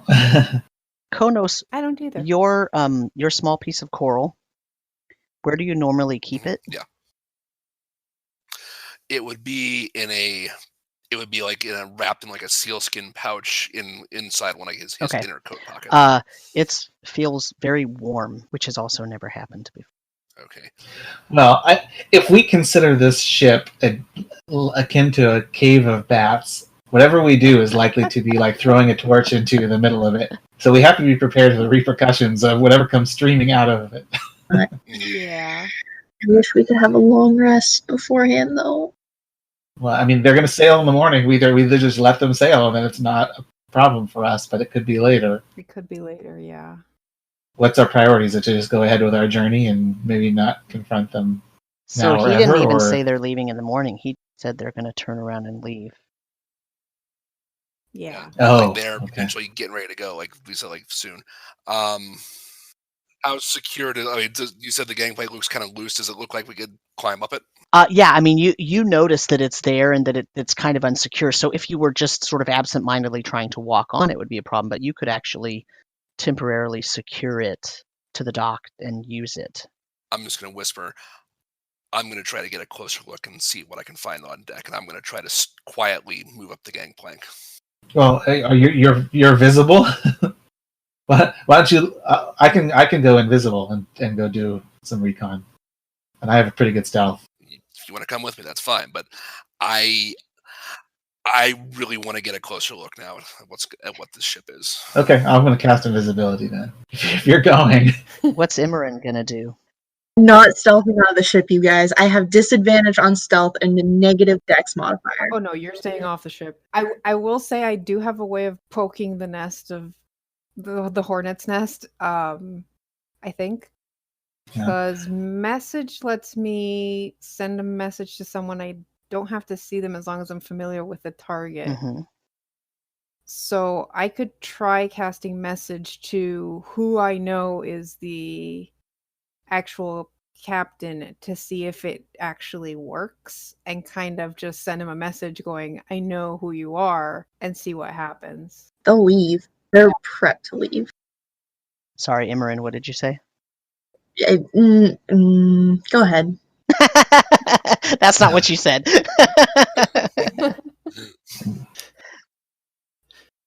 I mean, I'm not going to do it if two people are going onto the ship. I'm not going to do it while they're on the ship. I'm just saying that's an option I have.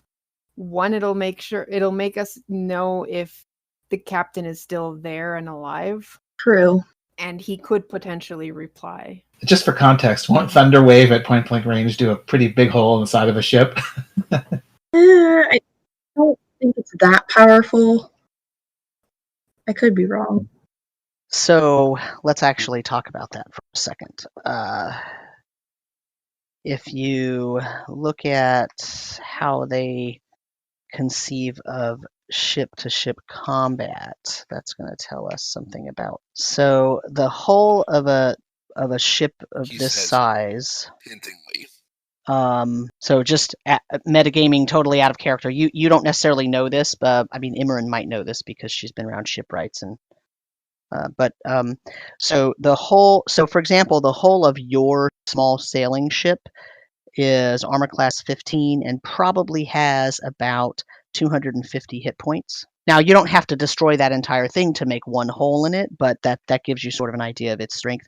Whereas this large ship that you're looking at from this group is probably also armor class 15 and twice as many hit points as that. So it's armored thick. Yeah, and it has a damage threshold, which means that it has to take a certain amount of damage before it even starts eking away at those hit points. The ship, if a ship component has a damage threshold, that threshold appears after its hit points in the stat block. A component that has immunity to all damage unless it takes an amount of damage that equals or exceeds its threshold. And so, in other words, Thunder Wave is only going to do what? 2d8, 3d8. So maximum 24. That's barely going to scratch the damage threshold of that ship. So you might damage it, but it's not going to do wailing. Yeah, to get there.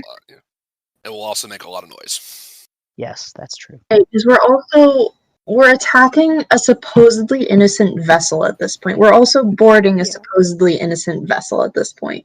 So right now, what we're doing is going to be perceived as illegal or very much frowned upon. I would say that Marcel is fully convinced this is not an innocent vessel. Oh yeah, but nobody else knows at this point, and we have no proof. Is the problem? Yeah. Well, I'm not. No one's attacking. I want to go on board to see what's going on. Oh yeah, no, Well, it's that's just one hunches. Hunches and stuff. It just hunches and spider sense So at this point. But that's good enough for me right now. I mean, one thing is we could try looking on board. If that goes well and no one's discovered, and we do want to poke the hornet's nest and kind of show the rest of the people around here that, hey, you've got pirates on board, I could try messaging the captain, see if it actually works, and what their reaction is to, hey, I know you guys are pirates, I'm going to tell on you, and see what they do, see if they, expose themselves on their own. But I would say if we have the chance to sneak on board and figure shit out beforehand, that might be our first best bet. Do you have any desire to get Ulgrat? Because if he was there time for that? I thought you were walking on the ship. Axley's Axley and Khonnos are getting ready to No, I'm on both of them by the collars of their shirts and no, hold on, we're still talking about this. How far is the inn from where we are? 10-minute walk. So that's more than 200 feet. Oh yeah, much more. But if they're going to leave, they may leave anyway unmolested. At least we'll have some information about what's the nature of the ship and what's on it if I can get down below. Yeah. The only other thing I can do is I can use prestidigitation to make some kind of marker symbol appear on the ship. But I mean, that would just let us recognize it for an hour. So. Mm-hmm. Yeah, I really don't have anything else to mess with the ship. Unless you want to see what happens if you enlarge reduce a ship. Does that count as an object? Let's find out. That would be quite something. Funny. I mean, it only reduces it half size, so if it is a skeleton crew, they're fine. It doesn't make it a toy.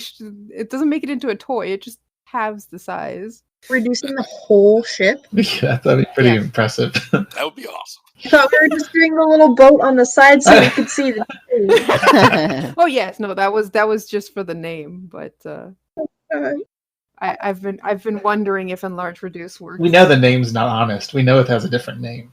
Yeah, no, the other thing I had said for the rowboat was for like exposing the name of the ship. Right, so at least we definitely have ways of showing that the ship is lying in its registration. I say we should expose that. I feel like we should expose that before we go doing this, because if we get caught, we're screwed. I mean, we can always expose them when we get caught. I don't like that plan. Then it's over. I mean, my plan was get on without being seen and get off. Yeah. And then see what I was on and then get back off. I mean, that's fine, but we also know there's some sort of magical aspect to this, or something that Otto didn't like. So you're putting It's true. a lot of faith in being able to get on and off. I don't think off is going to be as easy as on. Okay, so because I am the type of DM that thinks that funny shit happens, I'm going to let you attempt enlarge reduce on this ship if you want to. It is a gargantuan ship. It's a gargantuan ship that's 100 foot by 20 foot, and you would reduce it by one size category. Right. So, which is what? It would go from gargantuan to huge. So the thing is that they're going to obviously notice. Yeah. Anyone who's on it is going to notice the ship. Yes, because the people will stay the same size. Yeah, it's just the ship. What's that going to accomplish? Well, it's definitely going to mess them up of being able to do much. Now, the object does get a Constitution saving throw. So. And oddly enough, ships have constitutions. Yes, they do, and they're pretty big. Possibly for this very situation. Yeah. And apparently they have an armor class so they can dodge. I mean, in that case, the armor class is more how thick the wood is than because they have a movement. They have an armor class for movement too, so they have quite a few different stats. Yeah. So what are we doing after you reduce the size of the ship? Yeah, exactly. That I don't see the end game to that. So are you gonna reduce it first, or are you gonna let Axley try to sneak? Oh no! I'm just giving you guys options of what we can do if shit hits the fan. I'm not gonna reduce the ship right now, just to see what happens. The way that can be our get out of Dodge plan. I mean, I'll be honest with you guys. I took enlarge reduce specifically in case the pirates attacked us. So I could try it on their ship. But yeah, I think the plan of sneaking on board and seeing what you guys can see is a good one. Okay, so am I hearing that Khonnos and Axley are gonna sneak? Well, how are you going to?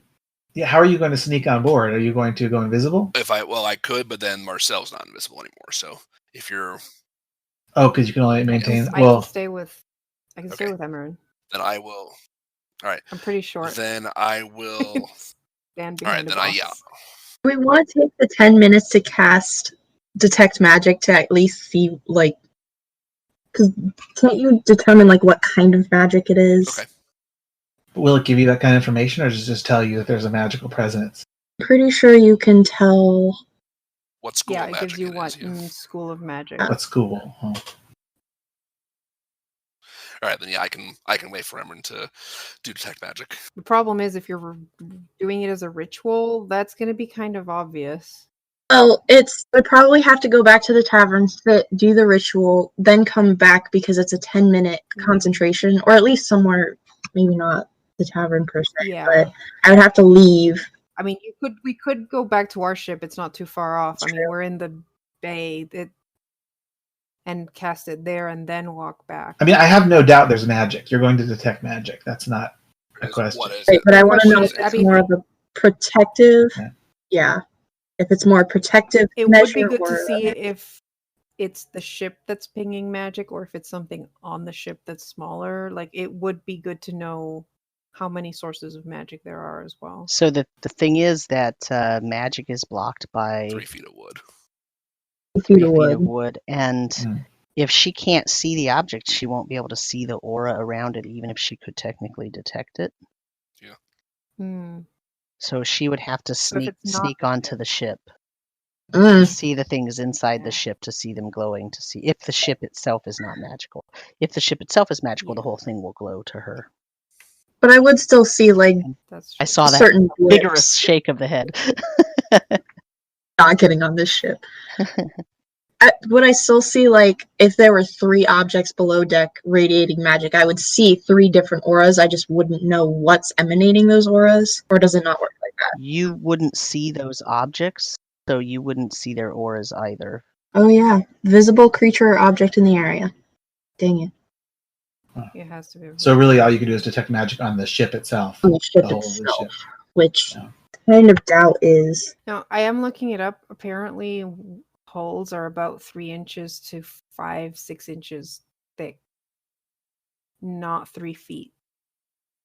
So as long as the hole is made of wood, detect magic would still, like, you would still be able to ping what's inside. You just wouldn't be able to see what type of magic it is. But she would. But Which- the objects inside are not visible to her. Is the problem? Yeah.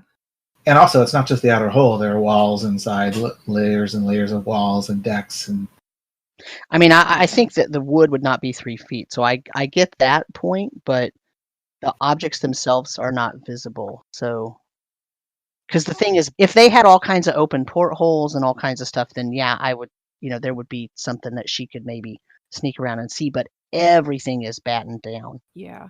So what I'm getting is she would be able to see that there's something magical in there, but because she can't see the object, she wouldn't be able to tell what Correct. school it is, which was what we wanted to figure So out. either way, it's not as useful as I had hoped. So And my own version is even less. A giant ship is kind of like a building, so generally speaking, to see anything about it or inside of it, you kind of have to go inside of it. It's also what, 30 feet range? yeah, it's not as helpful. Yeah, I think the sneaky, I mean, ideally only invisible people go in and try to stay stealthy. And we not stealthy people that can be seen wait somewhere where we can see what's going on the outside. And Is Otto still freaking out? Yes, he's quite upset. Then I will. He's not as agitated, but he is still quite upset. I'll leave him with the people who are staying behind. Then, just to help our chances here. I have another question. Oh, I think I know the answer. If I twin spell mage armor, I can have 2 people with mage armor, can't I? I believe so. Yes. I don't see why not. I don't know. It only works if you don't have armor, though. But if one of you guys could use 13 plus dex AC is better than what you have, I could cast mage armor on you and me at the same time before you go on board, just in case something happens. That would give me 18. Yeah, because you don't have leather armor on or anything, do you? I do have leather armor on. Oh, you have leather armor. Yeah, so But yeah, I'm 16. it would replace the leather armor. You can't use. I think you can't use. Well, it doesn't affect them. Yeah, it says who isn't wearing armor, so you'd have to take off your leather armor. But yeah, I could cast mage armor on you. Okay. Will that help Axley better? I'll have leather armor, and Leather is 11 plus dex, or 12. I can't remember. so I think that gives me, I think 13. It would give you a +2. That gives me +2 to what I have. Yeah, Oh. because it's 13 plus your dex for mage armor. Oh, okay, all right. So my dex bonus is +3. So you'd get a 16 total AC with mage armor. Okay, so it'll give me But you guys would have to take off your leather armor because it doesn't work if you have armor. Oh. Then Okay. I will take 1 minute to doff my leather armor. Okay. Never, first time I've ever actually used that in a D&D game. Okay, so let me set the scene.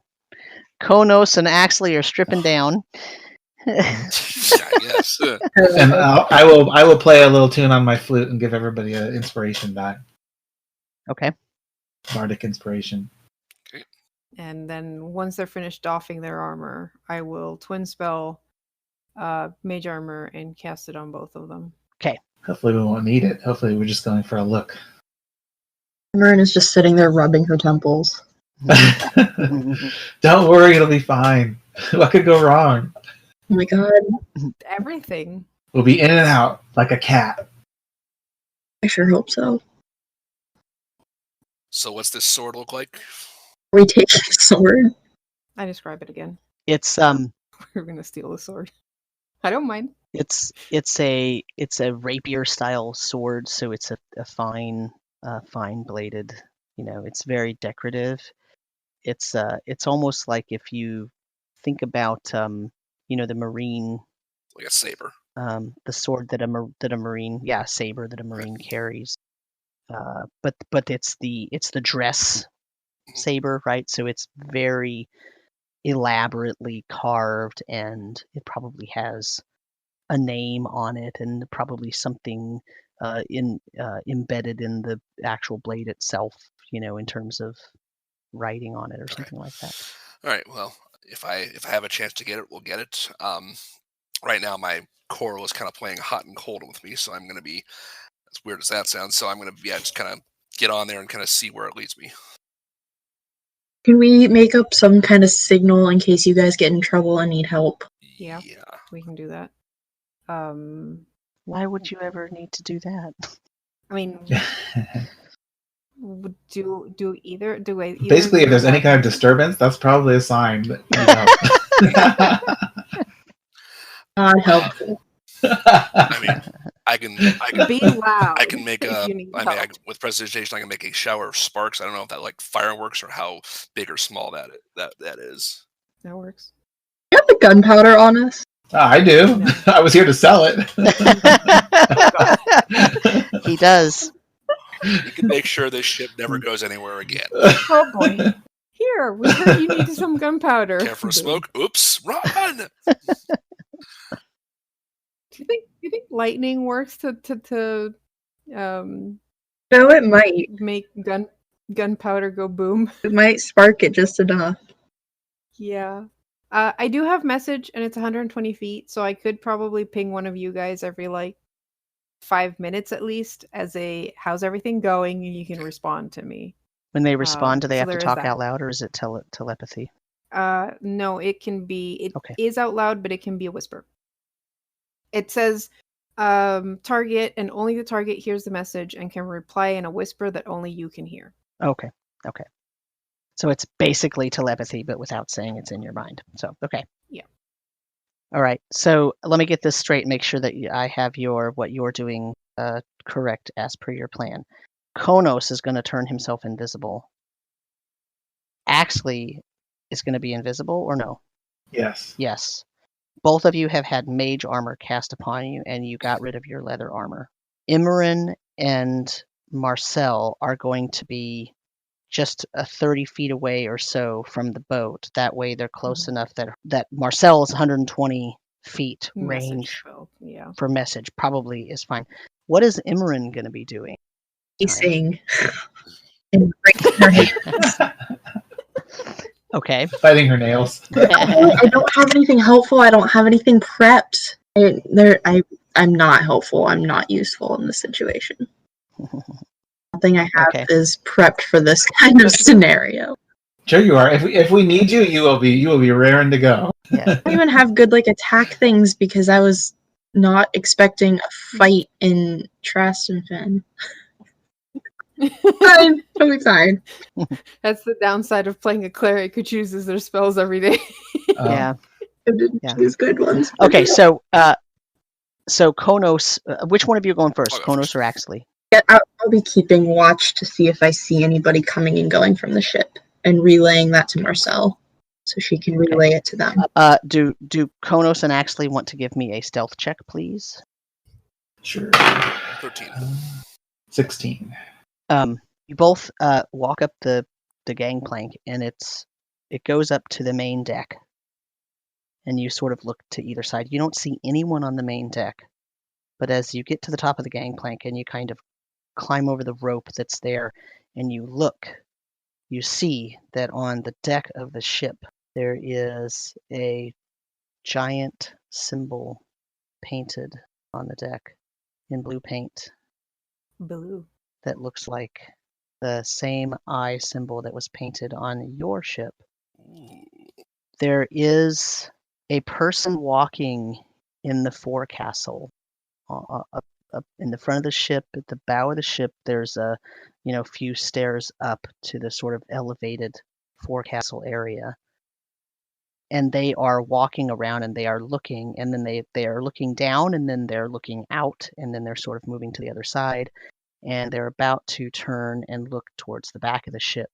And as they turn, you see that it's a human male, and he starts walking towards this area. It's because you're coming up in the middle. He's walking towards the stern, and as he moves by, you see that he is human, except for one hand is a crab claw. And he walks past you, and he gets about 2 feet past you, and then he stops, and then you hear him. And he kind of turns and he looks. And he is looking right at you. And he sniffs again. And he kind of rubs his nose. Then he turns and he keeps walking, goes back to the stern, goes up onto the rear castle of the ship, and he continues to sort of do his rounds. And that's where we'll end.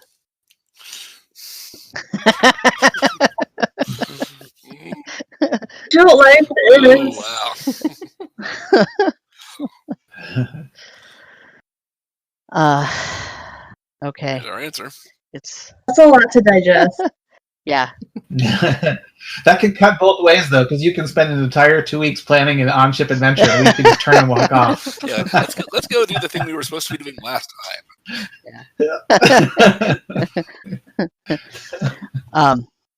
Yeah. I mean, I didn't know whether you were go down to the and ask or to see anything or do anything, so it's possible that was just gonna wait till later. It was also possible that all that Ientarsus lore was gonna wait till later, but it didn't. So this was kind of a strange session. Wasn't anything like what I thought was gonna happen. I thought you guys were gonna get all your stuff together and hop on the boat and go away. That's how I thought it was going to go, quite honestly. I was planning on picking up a couple supplies, checking with the corals, is there any place or person it needs to see here before we depart? Because it sounds like we're not coming back here for a while. But nope, we're robbing a ship. Oh, I forgot to mention too to Khonnos, when the guy with the crab hand walked by you, your coral went cold. So there you go. I was trying to corner Marcel in the beginning. You're trying to what? It happened. I was trying to corner Marcel because I thought Marcel and I were going to stay at the tavern while they went out map hunting. So that I started talking to Glafeis and Taruma, and it just didn't. Yeah. Just went somewhere I didn't really. All this just from trying to sell some gunpowder. Yep.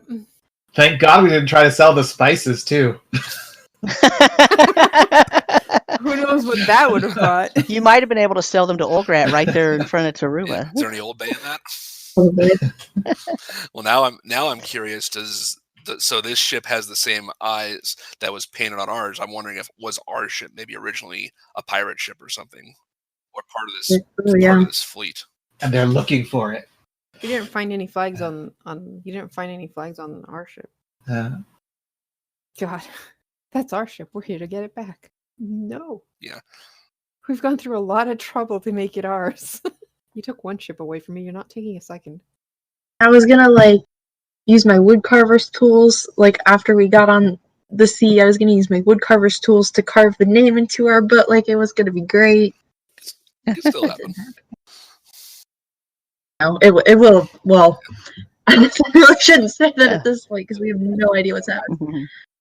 I figure one way or another it'll still happen. You're just gonna have probably just at least 2 help wanted ads to write at this point. Valid. After we get caught. Well, he did not see you pretty obviously, so Right. he thought he smelled something, but that was it. So, does anybody have any questions or anything that needs to be said? I mean, we're already beyond time, so I don't want to have a belabored debrief. I think you all need to probably process some of the things that you've learned. So, I think the only thing I have to say is I'm really looking forward to that moment when I try and enlarge. You want to try it. It's gonna happen at some point. yeah. Yep. And like whenever you like put a big hunk of meat in front of me with that, would say, "Oh, your coral is essentially picking up something." I will bite on that every time. Mhm. So, I know. Yeah. I thought she was gonna do reduce enlarge, and I was gonna be like, "Oh man, this is so hilarious." When you guys, this is gonna be. It's gonna happen. I just want to say, whatever you do, don't try casting that spell through the lens. oh yeah. Oh boy. Oh my god. Yeah. Then it turns With us into- on it. Yeah. You're on Just the jump deck off. still. Yeah. Just Yeah. message you being like, Got 2 get out of the seconds. ship now. 10 seconds. The ship will shrink in 5 seconds. Okay. Well, great session.